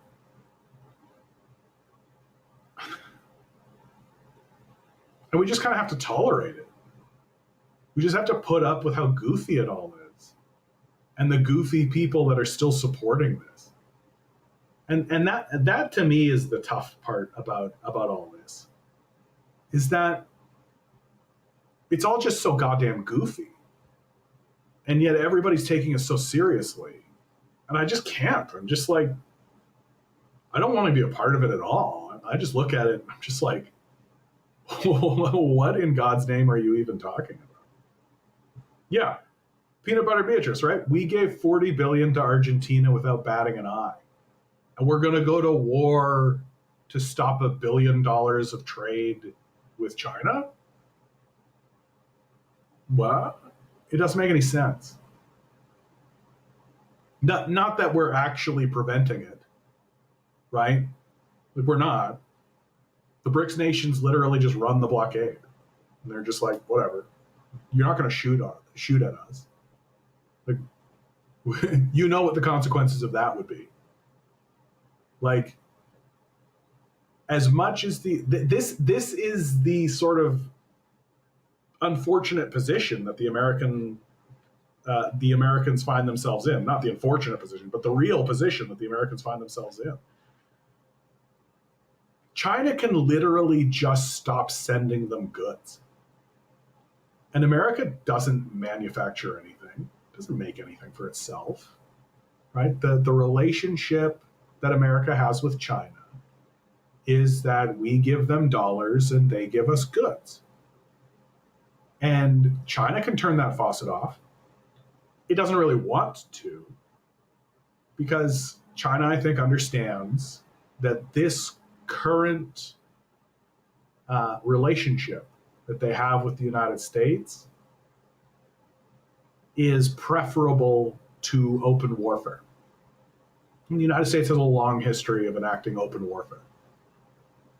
And so China will admonish, right? Will make statements, certainly, but they're not going to turn the faucet off until the United States engages in serious open warfare with them. And so and both China and the United States are aware of this dynamic.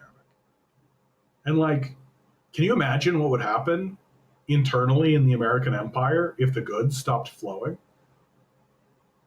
Can you imagine what that would look like? Can you imagine the chaos and the havoc that would create throughout American society? Like, everything in Walmart comes from China, right? Everything that you buy from Amazon is made in China.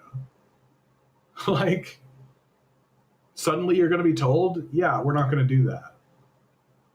Like, the fascists would just go crazy, right? Baldy says Mark Carney is visiting China next week for trade talks. Yeah, I mean, he should. The United States is beginning to look less and less reliable as time goes forward. And but Carney is weak. He's a weak leader. Uh, yeah. Carney hails ouster of Maduro in Venezuela, but calls for respect of international law. Shut up. What a baby. What a baby, man. Yeah, Carney is the attempt by the capitalist class in Canada to bring credibility back to capitalism. And he's not going to be successful, right? Because capitalism can't restore its credibility. Like, once you see that the man behind the curtain is just a dude, right? Once you see that the Wizard of Oz is just some asshole who's like pulling gears and has like a steam engine, you can't really go back, right? You can't really go back to oh, the magic is real. Like, no. And that's what makes this time period so beautiful, so nice, because it's over, dude. Like, it's done.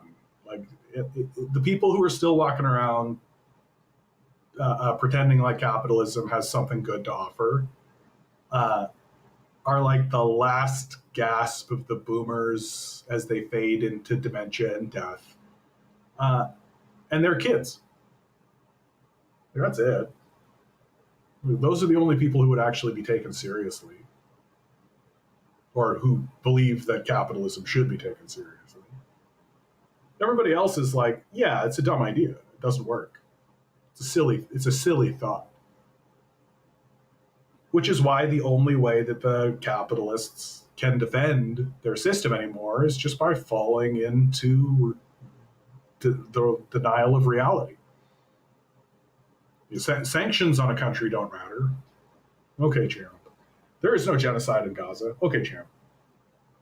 Like, but there's just no argument left, which is why they don't argue anymore. They don't have debates. They don't actually put up anything anymore, right? They won't actually talk to anybody anymore. It's become like a little insular, incestuous culture, because they know that if they actually talk to somebody, they'll get shellacked, because reality is pretty unforgiving.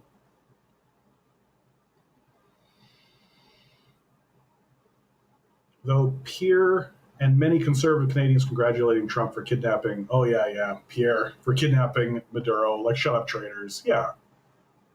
Like, this statement released by Pierre Poilievre should be considered one of the most terrifying things that any leader in any Western nation has ever made. Congratulations to President Trump on successfully arresting narco-terrorist and socialist dictator Nicolas Maduro, who should live out his days in prison.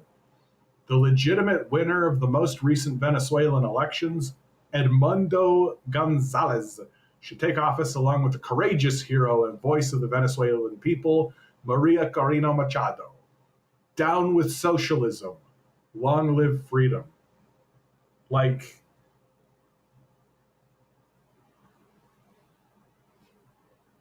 this is clown shoes. Like, this is just clownish.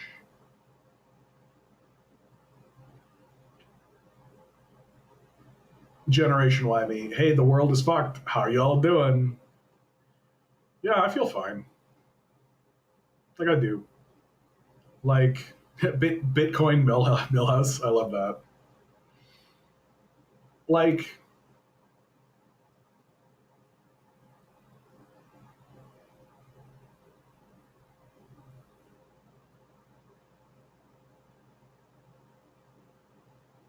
we get to watch it fall. Like, we get to watch it happen. And, I die either way, right? Like, that's kind of where I'm at. Like, it's like, oh yeah, like, that's what makes everything so kind of embarrassing, is that we're all rushing around doing something, but nobody can really articulate what it is we're doing, like why we should do it. We're just doing it. That just some rich asshole wants you to do something for free, and that's it. That's our entire culture. And nobody's actually thought to stand up and be like, nah, I don't think so. It doesn't seem like there's a point to that. Like, what are we doing that for? Yeah, shit's fucked, man. I'm exhausted. Yeah, I say sleep more often. Stop participating. Like, do less. And like, I'm pretty open about how I have no horse in this race anymore. Like, we should not be. I don't see why we should treat any of these institutions as though they have credibility when they don't. There's no credibility left. This one's pretty small, but it pretty much encapsulates my thoughts on it, which is it feels like what millennials have learned in the last 15 years is that absolutely none of our institutions are looking out for us, providing a safety net, or rooting for us to succeed. Bada bing. And I think it just comes to, we just have to come to acceptance on that. Like, I know that this is not an uplifting message. This isn't like the big message of hope. It's not like Jesus Christ will come back and there'll be an era of justice and blah, blah, blah, blah, blah. But it is like how you get through it, or how I get through it, right? It's just like you're gonna reach the end of your life whether you spent your time worrying about it or not. So just do what you like to do. And like, when you have the opportunity, say, yeah, we could do literally anything else. Like, this place could be nice. We could do nice things, right? We could give a shit about one another. Yeah, humor helps. I think it's that old kind of George Carlin sentiment, that George Carlin line, right? Just detach from the outcome, right? Don't lament it. In my view, it's going to be great.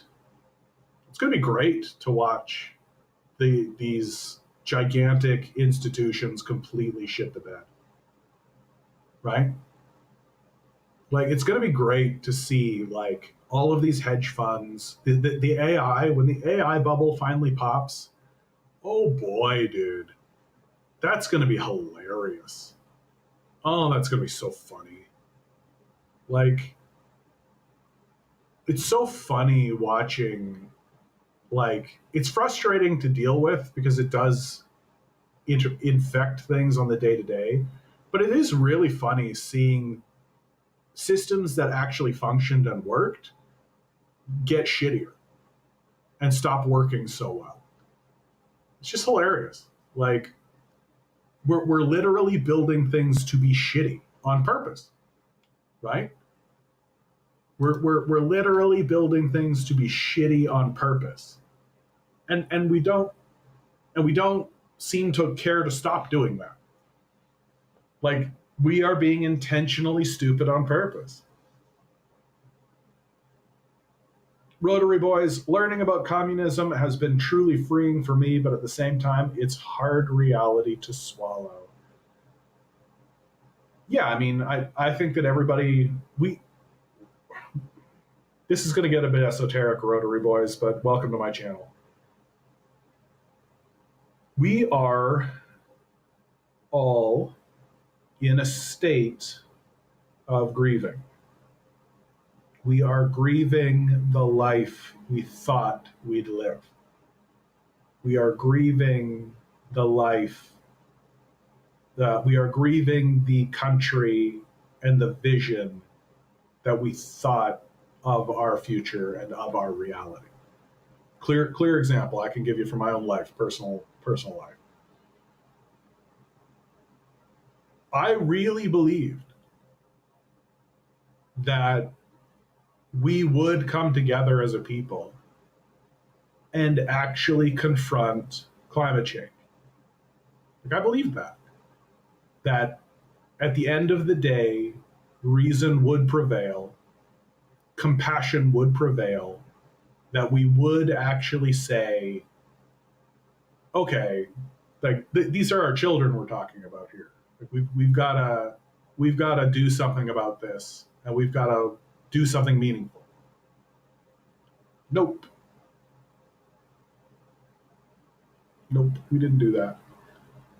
We sort of a couple of political parties throughout like the 90s and 2000s mouthed platitudes towards the idea that they might care about doing that, but they didn't really do anything about that. And now it's just been completely abandoned as an idea entirely across the entire Western world. No, nobody gives a fuck about climate change at all. 0%. Like 0.0000%. They won't even really wave platitudes at it anymore. It's just over. Right? It's just over. And so that guarantees a worse future for the next generations. Just as a guarantee that the world will be a worse place or a less hospitable place for the next generations of people.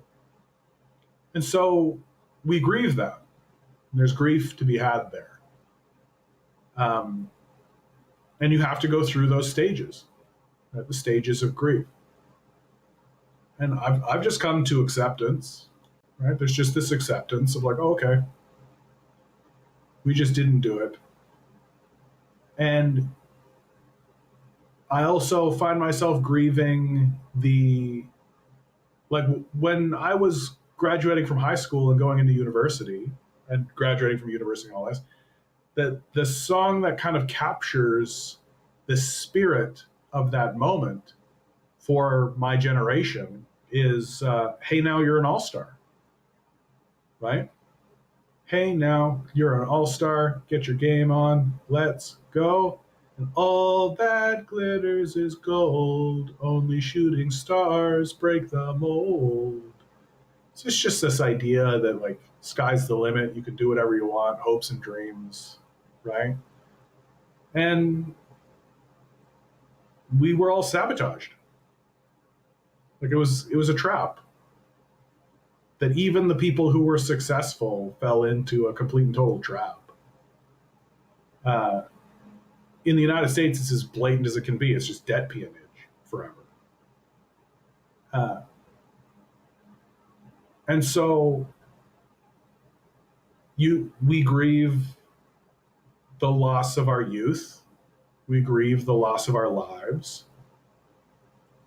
Yeah, I was wanting better for my kids. I bet you were, right? That's not going to happen. And so you can do like one of two things about it, right? You can fall into despair and depression, part of the grieving process, by the way. So forgive yourself if that's what you're doing. Right? What are the steps? You can go through them, and maybe you can acknowledge and find in yourself where you're at, right? Denial. We see a lot of denial. We saw a lot of denial today, right? Denial's a big one. Just deny that there's even a problem. Bartering, negotiation, right? Maybe we can get out of it. Anger, depression, acceptance.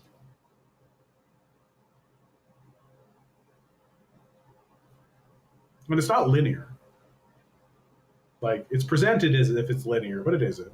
Like you go in and out and like all these kinds of stuff, and fall back to negotiation, fall back into depression, anger, back to acceptance.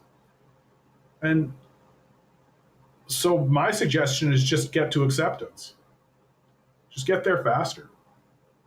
Just want to accept. Rotary Boys says, oh, I forgot to say, I'm from YouTube. Mark Jr. just couldn't comment on YouTube for some reason. That's odd. Yeah, YouTube changed something recently. All the names changed. I don't know why. I don't know why they do this stuff. generation says shitty because I've been getting out of depression recently. Good for you, my man. No, good for you. I think that it's important when it comes to the subject of depression, which is something I'm something of an expert myself. I think it's good to remove the negative connotation. Like depression has this real like downer vibe.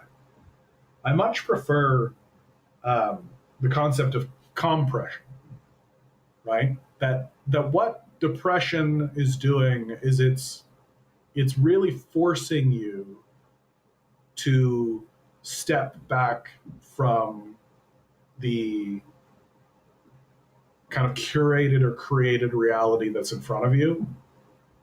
That you intrinsically know that the thing you're engaging with is false and wrong, and that the mask that you have to wear, the image that you have to project of yourself into that reality becomes too exhausting to bear. It becomes too false. You have to maintain too much. There's too many lies that need to be put forth. And because it becomes so exhausting to uphold, you have to lay down. And it's through that process, right? It's through the process of going into the silence and going internal, right? That you kill that. The mask dies, and you cease to accept the false reality, right? You'll end up leaving a job, or you'll end up breaking up with somebody, or you'll end up shifting something in your external reality because you can no longer maintain the false image of yourself it requires to maintain that.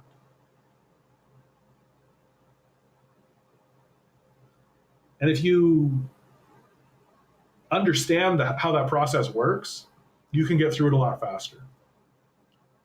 Which isn't to say that that matters. Like, you can spend as much time as you like there. It's your life. But if your goal is to feel better and to stop feeling so goddamn depressed, or to stop feeling guilty, that's a big one, right? We here in capitalist land feel guilty if we rest because we're not being productive, right? We're not being productive. And if you're not being productive, then you're not a real person. And so you feel guilty. And so you pull yourself up by your bootstraps and you get out the door and you go do something productive. And I say bully to that. Be as unproductive as you want to be, right? Your life is not, doesn't exist in productivity. Your life exists in the time you spend with yourself, right? The real tragedy of the modern human is that you're never given time to get to know yourself. That's the real tragedy. And you're never actually given the time to sit down and do the real work of life, which is to know oneself enough to change oneself, to actively look inward and to do the hard question, to ask the hard questions and to ask the difficult things of yourself. Most people are just caught in kind of a cyclical rat race and try to find meaning in things that are external to them. Like their children is a big one. Right? People who are caught in that kind of perpetual, endless cycle of wake up, spend your whole day being productive, go to sleep, wake up, spend your whole day being productive, maybe get a day every so often where you get to decompress and like play some video games or something, like play some games with your kids or whatever. Right? But most people are on this just like constant treadmill, this cycle. Wake up, be productive, go to sleep, wake up, be productive, go to sleep, wake up, be productive. And then you get to the end of your life and you've never once had a real conversation with yourself. Yeah, all of the bullshit that you had when you were 12, you still have. And so all you can do is say like, oh, I had these children. Or, oh, well, I did this job and it was this. And so that'll go through time. It's legacy there. Okay. Like that's what you need to do.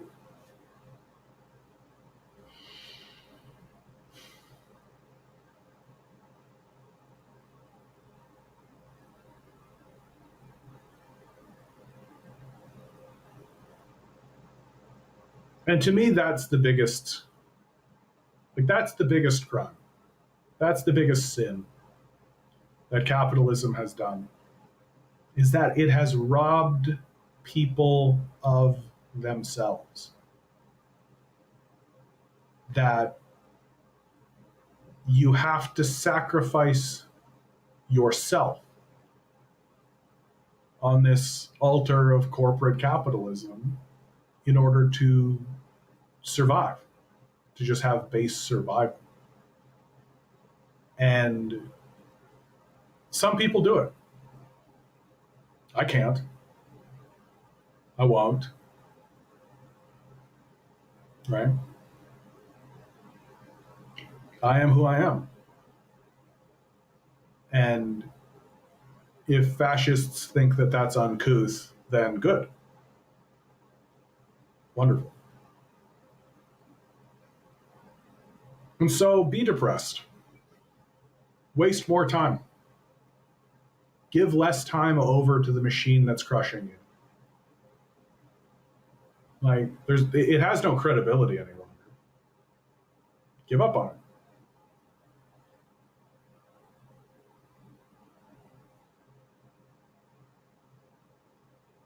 Rotary Boy says, I feel so hurt when I realize so many died living under the system, never getting to live the life they want.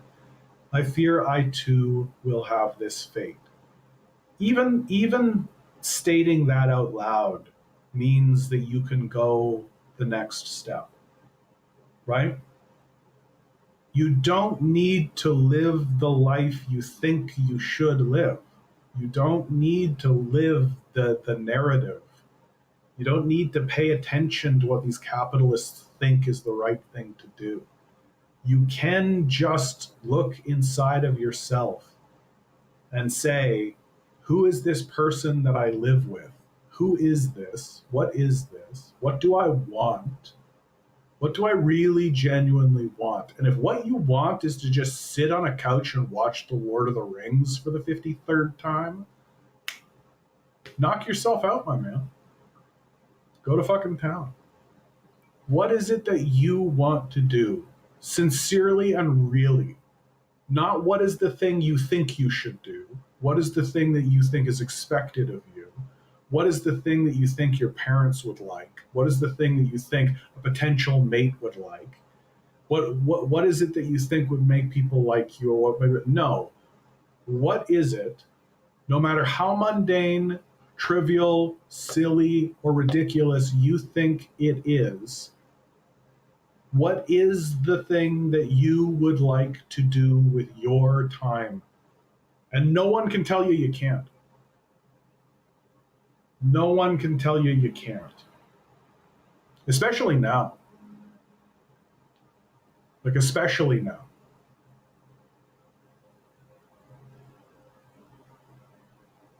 And do it. And don't feel guilty about it. Don't feel ashamed of it. Do the thing. And if the thing is collecting stamps, counting coins, learning how to play the guitar at 64, do it. If the thing is playing Civilization 6 for 20 hours a week, great. If there's really no, like, as long as you're not actively hurting someone, go for it.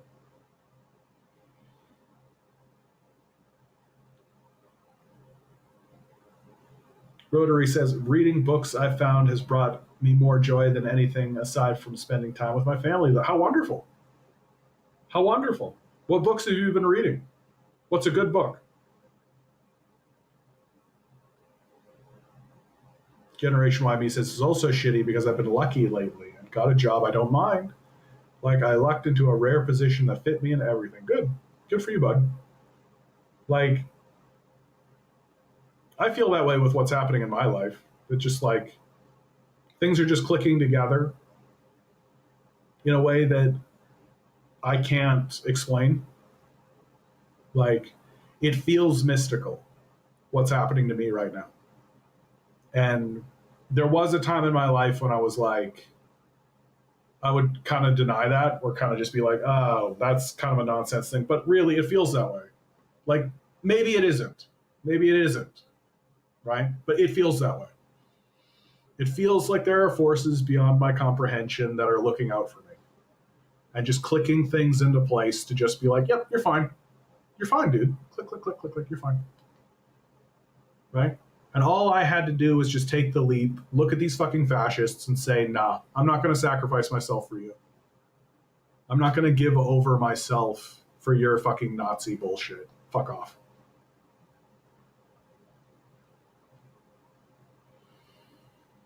Rotary writes, a socialist defector from Harvard to Karl Marx, alley book by Victor Grossman. Well, light reading. The author just passed away 2 weeks ago. Well, rest in peace.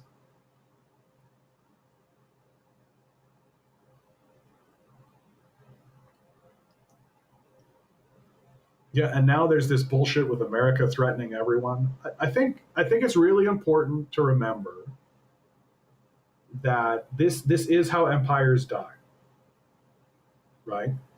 That everything that America is doing is out of desperation. That you're starting to get people within the halls of power that are actually beginning to see the writing on the wall. That they're actually beginning to put it together and be like, oh fuck. The dominance of the dollar is ending. And they don't want it to. And in a lot of ways, what's funny about it is that like the other side of the coin doesn't necessarily want it to end either. Right? Like, I think that there's this misunderstanding about how other powers like India and China and Russia view America and its dollar dominance. Like, I don't think that they're interested in doing like a checkmate, get rid of the dollar, collapse the American economy. Oh, I don't think so. Like, I think that if the rest of the world had its say, it would maintain that system because that's at least there's stability there. But the dominance of the dollar is going to end not by some like natural law, but simply because the people who are producing those dollars, the Americans, have detached meaningfully from reality and so have become untrustworthy. Their dollars have no value, right? Because it's no longer the case that you can actually get anything for those dollars. Because those dollars are backed only and exclusively by the goodwill and word of untrustworthy pedophilic rapists.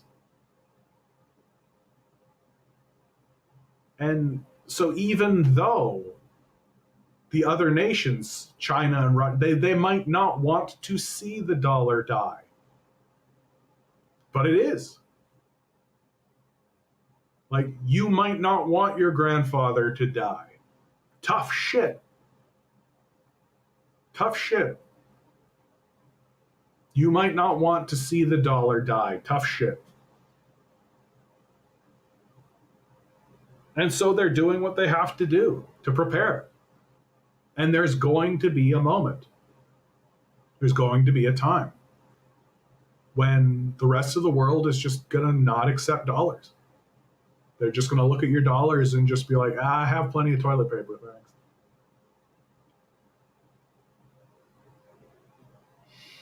And empires don't go down easy. They don't go down easy. They don't go down quietly, right? They go down in a fury of emotion. A fury of emotion. And very, very often, when empires go down, they make a bunch of stupid ideas. And they do a bunch of stupid shit. Because it's just the people who get in power are just like settling vendettas, grabbing at like gangsterism and basic, just crass bullshit. Building a ballroom beside the White House kind of bullshit. Like, just nonsense. They have no vision. They have no idea. They have no thoughts. And I take a look at this invasion. It's not even an invasion. I don't know why I keep calling it an invasion. It's not an invasion. It's piracy, terrorism, and kidnapping is all they've done, right? Like, Bush did a proper invasion of Iraq. That was a proper invasion, right? This bullshit is just like for show. This is exactly the type of way a reality TV star would do war. It's like when they assassinated that general in Iran. They like assassinated that general and were like, "Ha, we did it." What did you do? You did fucking nothing. We sure showed them. Yeah, you definitely showed them. Showed them who you are. Showed them what your priorities are. Which is to just like assert dominance, I guess. I'm the alpha. We need the alpha male. We need an American military that is full of alpha males who are strong and powerful and physically fit to fight the wars that America are gonna need to fight. Hoorah, hoorah, hoorah. Let's go assassinate a guy. Who cares? Who cares about this shit? And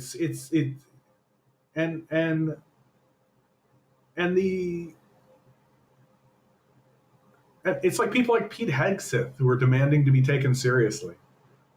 First time chatter over on Twitch, Nightbird98.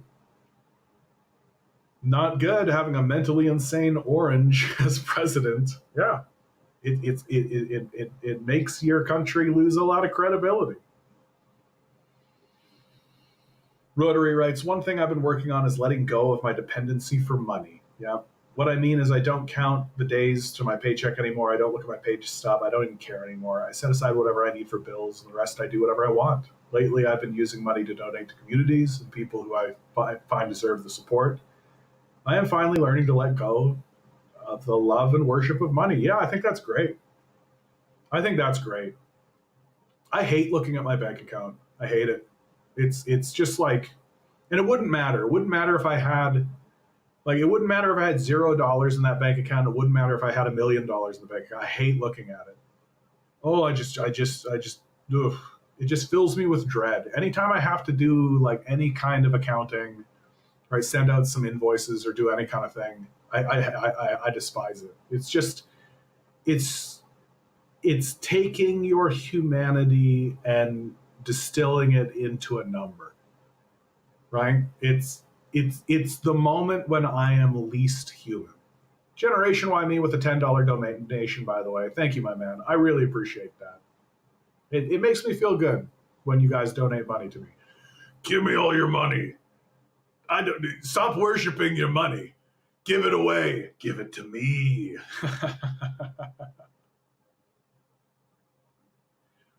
But the money, like,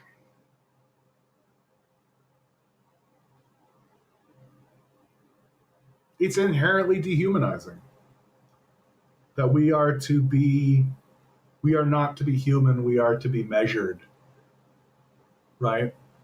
Our worth and our value is not to be measured by the forces that create us. They're to be measured by this system of accounting. Good night, generation. Good to see you, my man. Yes, the highest male standards, Pete Hegseth. Absolutely. He knows all about that.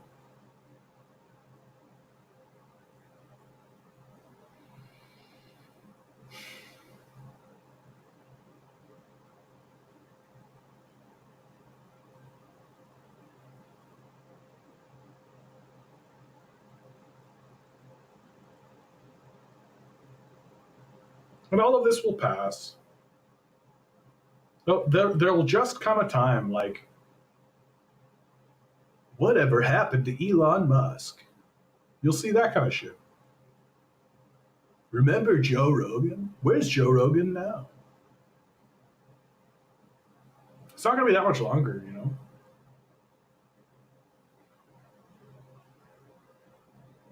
Whatever happened to Peter Thiel? And we'll all just be like, oh yeah, those guys existed.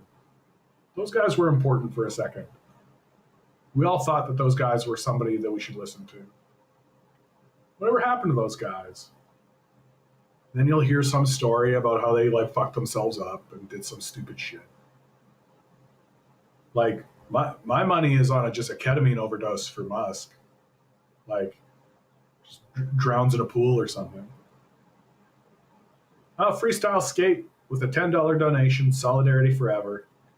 Use that towards what or whom you love, brother. Thank you, my man. I do appreciate that. That's really kind of you guys. Thank you so much.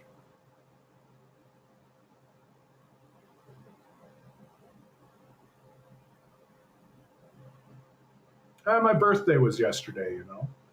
I'm 43 now. This in the year of our Lord 2026.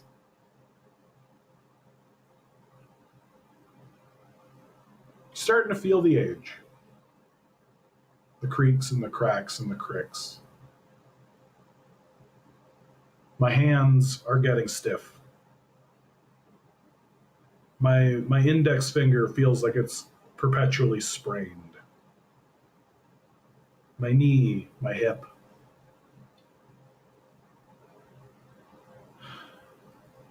The decay, the downward slope. That I grew, I blossomed, and now I begin. Quite looking forward to it, I have to say.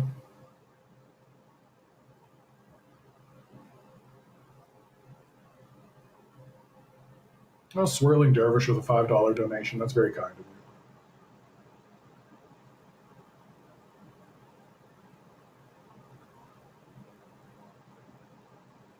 I think it always pays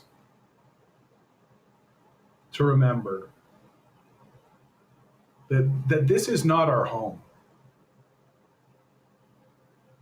We don't really live here. That we're visiting this place. This is a visit. This is a visitation. We haven't been invited to stay forever. We're not here permanently. That's not part of the deal.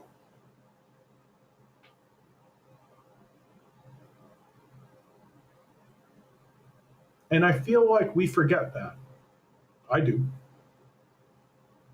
We fall into dismay because, oh, this place isn't going the way we thought it would. Well, this isn't your house. You don't live here. You're just staying here. Right? You don't actually own your house. Right? You don't actually own your property. You don't actually own anything. You at best rent it. Right? You just have an agreement with the rest of us that says you have that place, that this little circle is your little circle. Okay, cool. For the time that you're here. But there'll come a moment where you'll just go back home. You'll go back from whence you came. That's your real home. Right? Like, you're closer to your real home when you're asleep than when you're awake.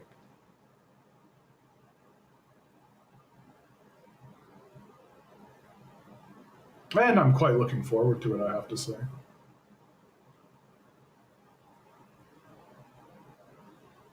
It's especially difficult now in the midst of winter.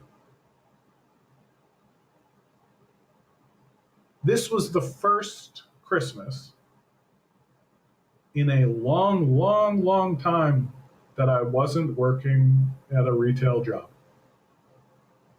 that I wasn't in the center of it, where I was detached from it, separated from it. And all there really was for this Christmas season, for this winter season, was just me in the cold. And it reminds me why I left Manitoba.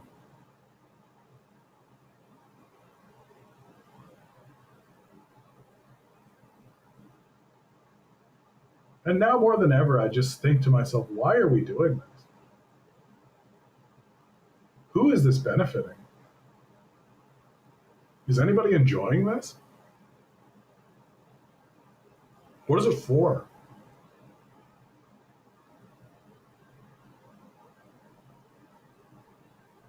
That we have been granted this beautiful gift, this wonderful little treasure called life, that we get to experience something,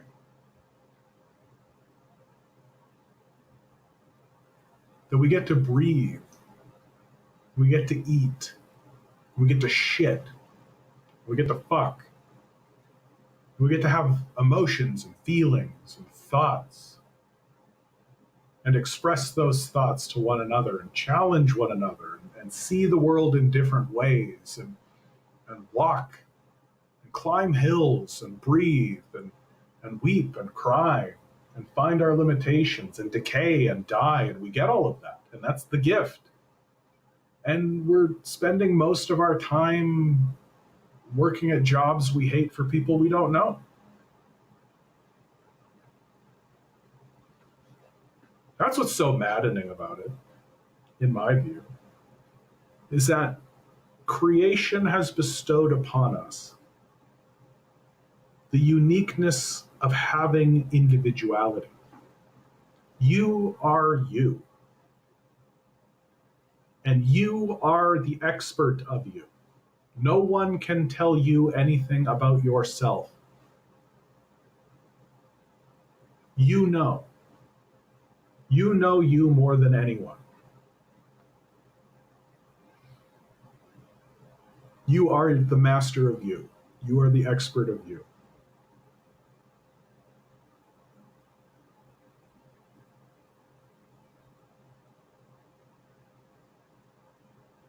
And we take that for granted.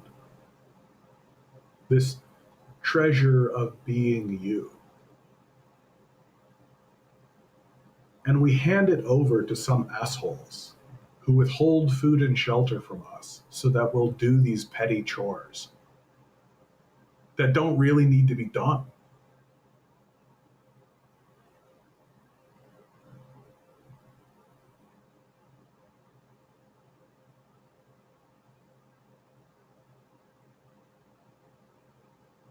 And instead of living in a society that gives you the opportunity to explore the most important thing that's happening to you, which is your existence, instead of living in a place that says, hey, you're here, isn't that something? You should know as much about you and how you interact with this place as you possibly can. Because that's the most impressive gift that anyone has ever been given. Nope, we're not going to do that. No, we're going to do the opposite of that. It's kind of embarrassing, really. Like, that to me is like my big takeaway is that at the end of the day, humanity is just kind of embarrassing. Like, what a big fuss we've put up. What a big cacophony we've created. A cavalcade of nonsense.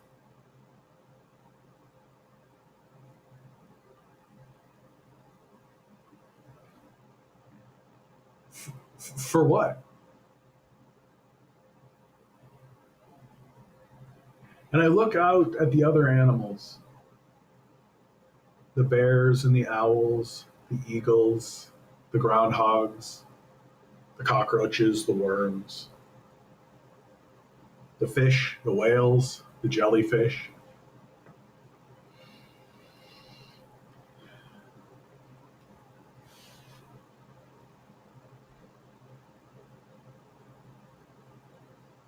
And we all end in the same place. And we're born, we exist for a period of time, we're here, we have the experiences we're having, we decay, we fail, and we die. And we go home.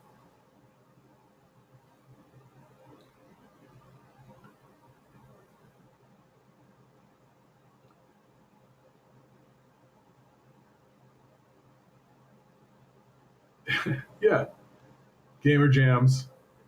Why don't wild animals have to pay to live here? Do we value them more? Yeah, Joe, for our own glory, right?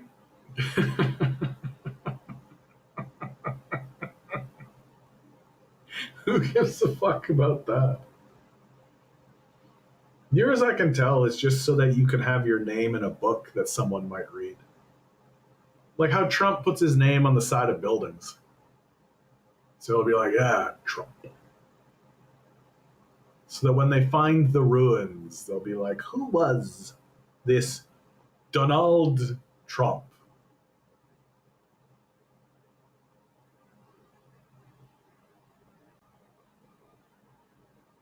And like, wouldn't it be great if we all just chilled the fuck out? Wouldn't that be great? Wouldn't it be wonderful?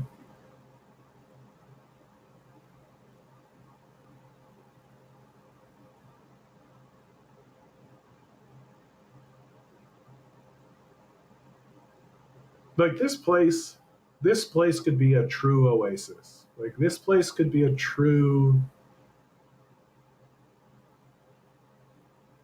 like a true getaway. It could be a beautiful place where you just wake up, you have your own personal chores, clean up your own space, clean up your room, clean up your cell, and then just live your life with the people who are around you. The enterprises that exist are owned by the people who work within them.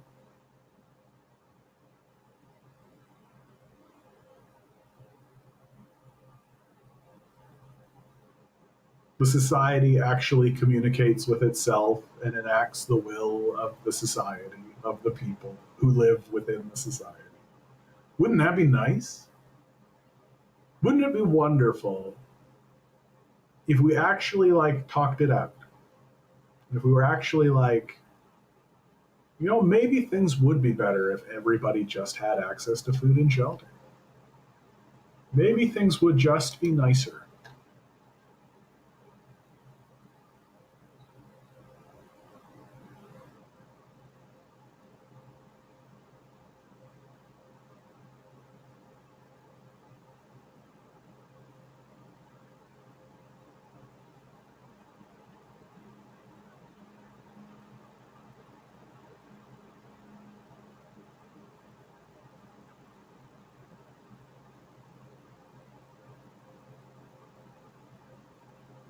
I think my mom gave me the best piece of advice I've ever received in my life. If you can have a good time having a bad time, then you'll always have a good time.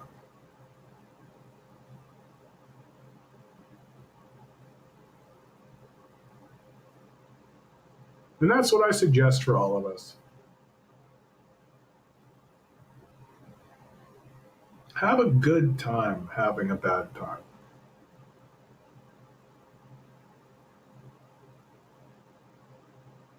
We're going to see a lot of dumb shit happen. And it's going to be dumb, you guys. It's going to be so dumb.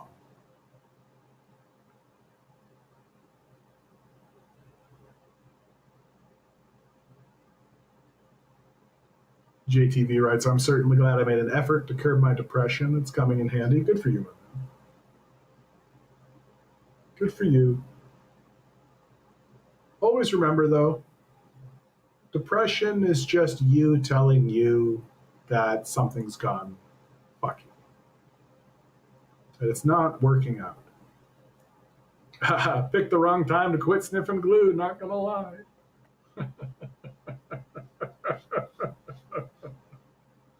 Oh, yeah. But the mental health, that is key, yeah. No, for me, my struggle there is drinking. I've been especially partial to rum over this season, and I try to keep it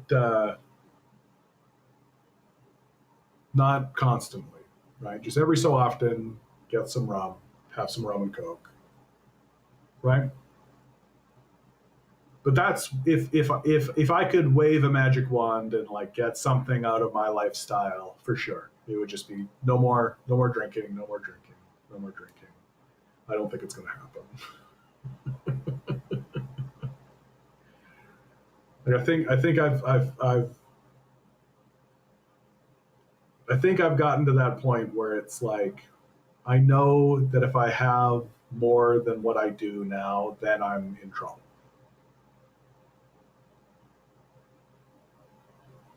And I would like less. And maybe I should. Maybe I should make a concerted effort, really do it. See how long I can last.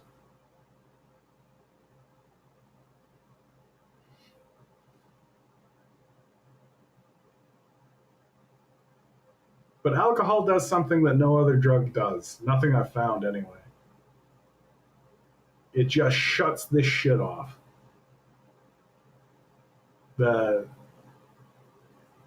that sense, that ominous sense of looming catastrophe, the higher self, uh, the ability to perceive something in the distance, the need to maintain the mask to protect oneself.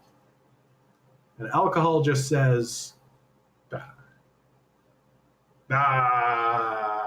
all of that. To all of that.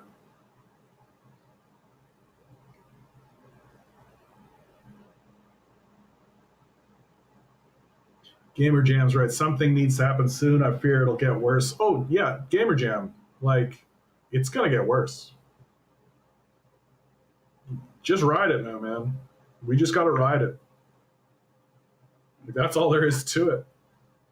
Like, it's going to get worse. And it's going to get worse because a huge section of the society demands that it gets worse.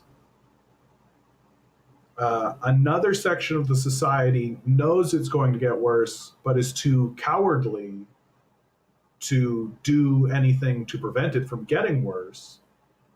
And then a section of the society that is smaller than the other two wants to make the changes to prevent it from getting worse, but is actively hunted by the people who actively want it to get worse.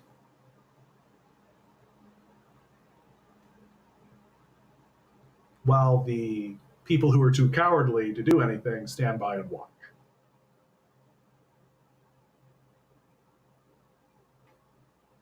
Learn to have a good time having a bad time.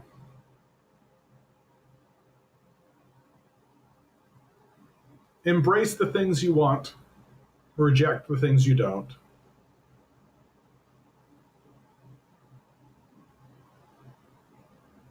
And I mean, if you see people in the political sphere who you're like, yeah, vote for the guy with the boot on his head.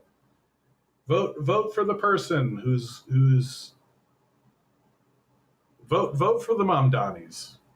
Like, This is something I have come to think about an awful lot, because it's very easy to point at the rich people and be like, oh, look at them, they're manipulating and all that kind of stuff. Oh, it's all them, it's all them, it's all them, it's all them. But the real hard truth is that if the people of these countries and if these nations and provinces and states, if they looked at people like Pierre Poilievre and if they looked at people like Donald Trump and if they looked at people who were running on these platforms and went, shut up, that's embarrassing. What a bunch of bullshit. And they just refused to support them, that'd be the end of that. Like, that would be the end of that.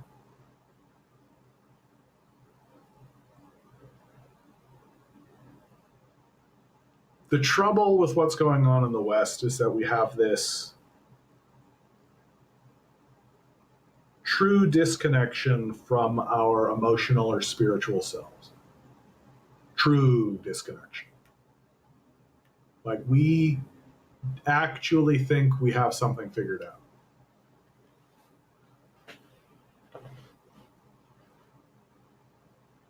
We've drunk our own Kool-Aid. We're like, if a nation was the Dunning-Kruger effect,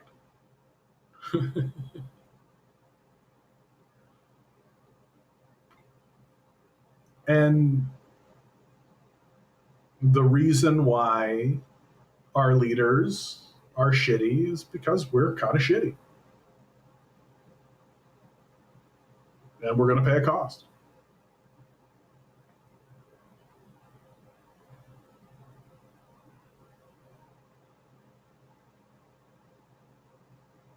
Yeah, JT, I'm lucky I don't have all the money in the world for various reasons like that. Oh, yeah. You take a look at a guy like Elon Musk and you realize pretty quickly that having that money is kind of a curse. I mean, look at what he is. Look at what he's become. The Bad Goy 109, first time chatter over on Twitch. I like that take. Politicians should earn our vote and not just get it because they are the lesser of two evils. Yeah, I think that's true.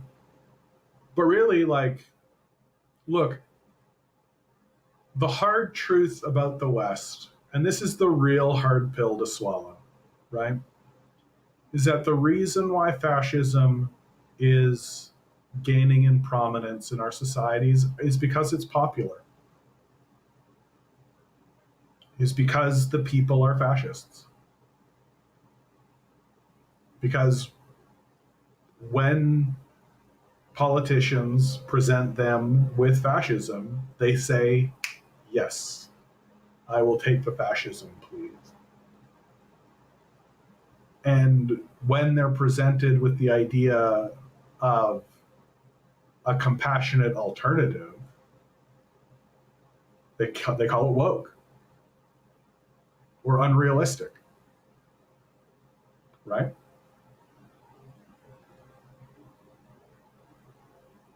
Like, eventually there just does come a point where the place is irredeemable. It reminds me of that Bible story, the Bible story of Sodom and Gomorrah.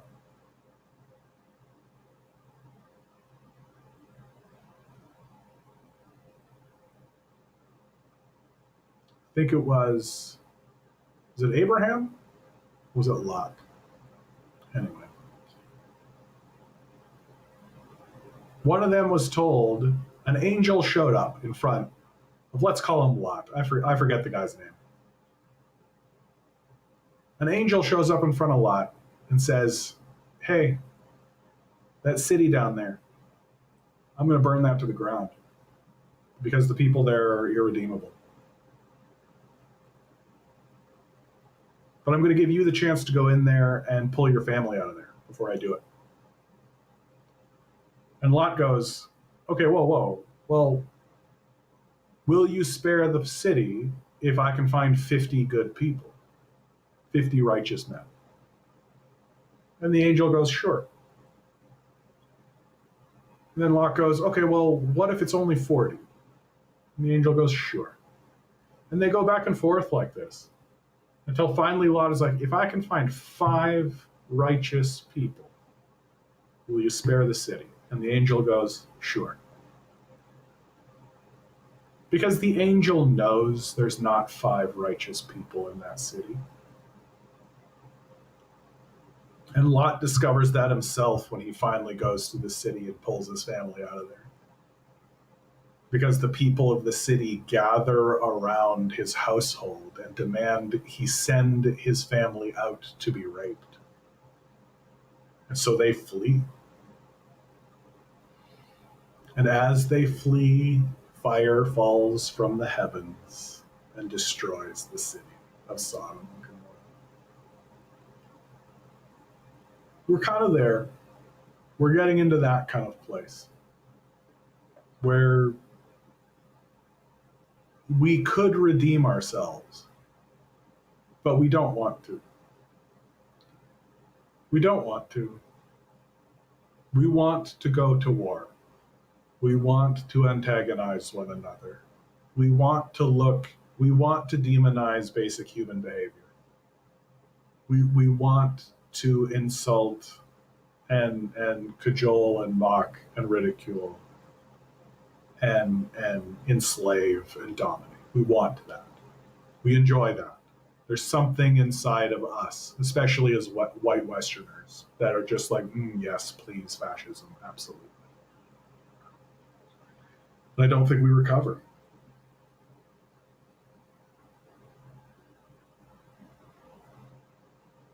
The bad guy says, I get called a Nazi for having nationalistic beliefs, and I'm fine with that. I don't recognize Canada anymore. It sort of depends on what your nationalistic beliefs are, I suppose. I mean, nationalism is a very powerful force. It's just innate. It's natural. It takes a lot of effort to get beyond the nationalistic view, I think. And I don't think it's unreasonable. Like, at its core, the nationalistic view is basically just like, I want what's good for me and mine, right? It's as simple as like, yeah, I look out for my brothers and my sisters and my family. There's nothing innately wrong about that. Nationalism goes off the rails once people start to say things like, my nation is the greatest nation, and so you should be like my nation, so I'm going to go over there and make you like us. That's where it gets weird.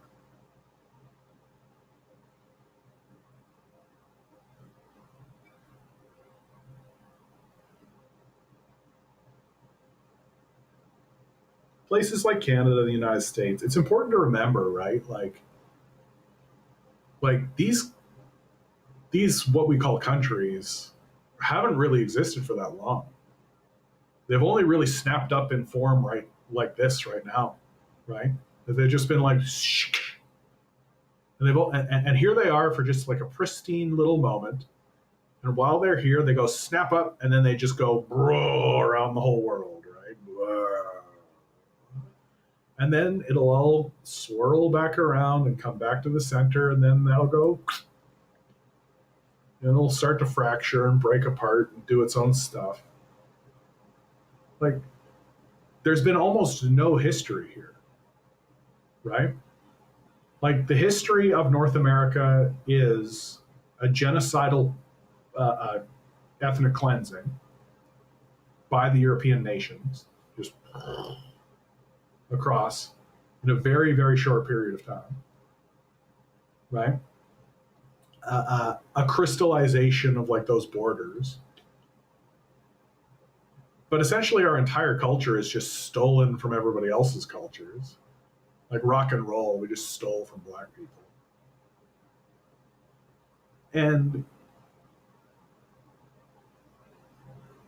And because there's no history here, nothing that anybody can point to that's worth a good goddamn.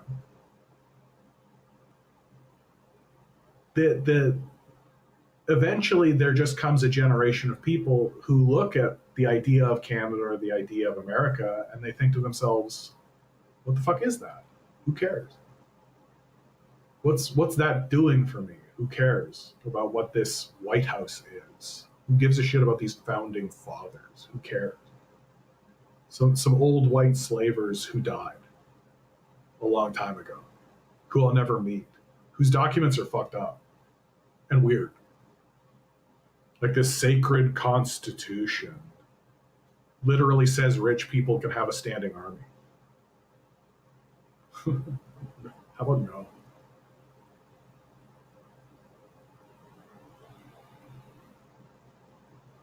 JT writes, I hope the churches around us can reconnect with the radical nature of these stories. Yeah, I think that Christianity is dead. Like, all that you're gonna really have anymore is just kooky cults. Um, like the the Catholic Church and the churches generally really discredited themselves in World War One and Two. Like they ceased being, and then like the pedophilia scandal and all this kind of stuff. Like these institutions no longer have the credibility or the power that they once had, and that's just going to continue. And there's just going to come a point where the only people who are still like, take a look at what's going on in America. Like the Christian churches are objectively heretical. That what they are teaching and what they are espousing is directly in countervalence to the teachings of Christ. In like like no interpretation required. Like Jesus said this, you say the opposite. How do you square that circle? I've literally had people come in here trying to use the Bible to justify fascism. And what they do is they just take their fascism and layer it onto Bible verses. So they start with fascism. And that's essentially what Christianity becomes. And I'm not convinced it survives. Like, I think that it morphs and amalgamates and becomes something new and different. It'll have its like tendrils, like it'll be like historically Christian, but like other religious faiths have died, and I think Christianity is going to as well. Like, it's just not being taken very seriously by the Christians themselves. Like, there's no hate greater than Christian love.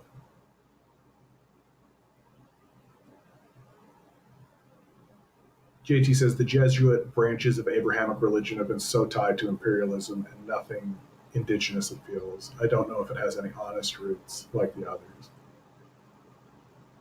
I mean, to me, it's just simply that the Christian churches. There's only two types of Christian churches that exist today.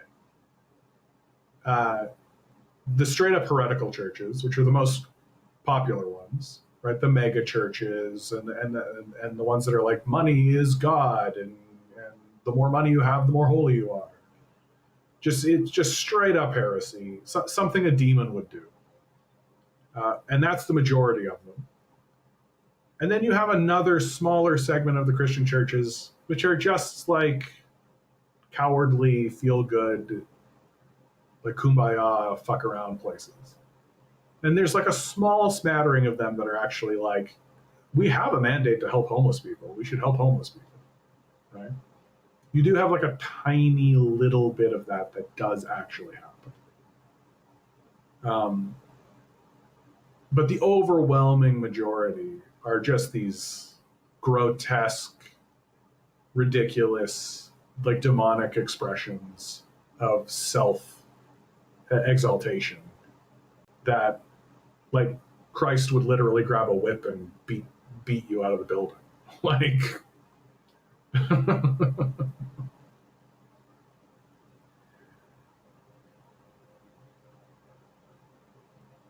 and like, yeah, the bad guy says there is a resurgence in Christianity. There's a resurgence of what they call Christianity, right? But it's just money, worship, and love. Like, that's all it is. It's just money, worship. It's the opposite of Christianity. It's the opposite of what Christ was teaching, and it's gotten like stupid obvious. Like, it's gotten stupid obvious. Like, read the Bible. Does it say good things about rich people?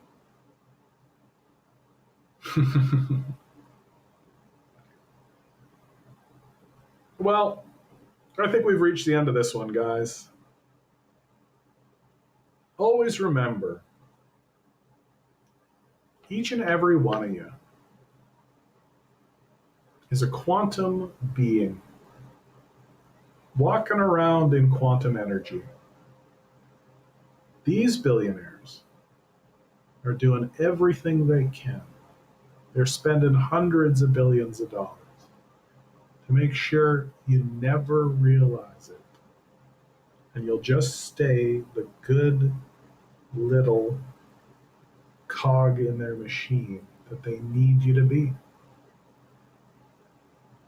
Rebel. Revolt. Repent. Good luck.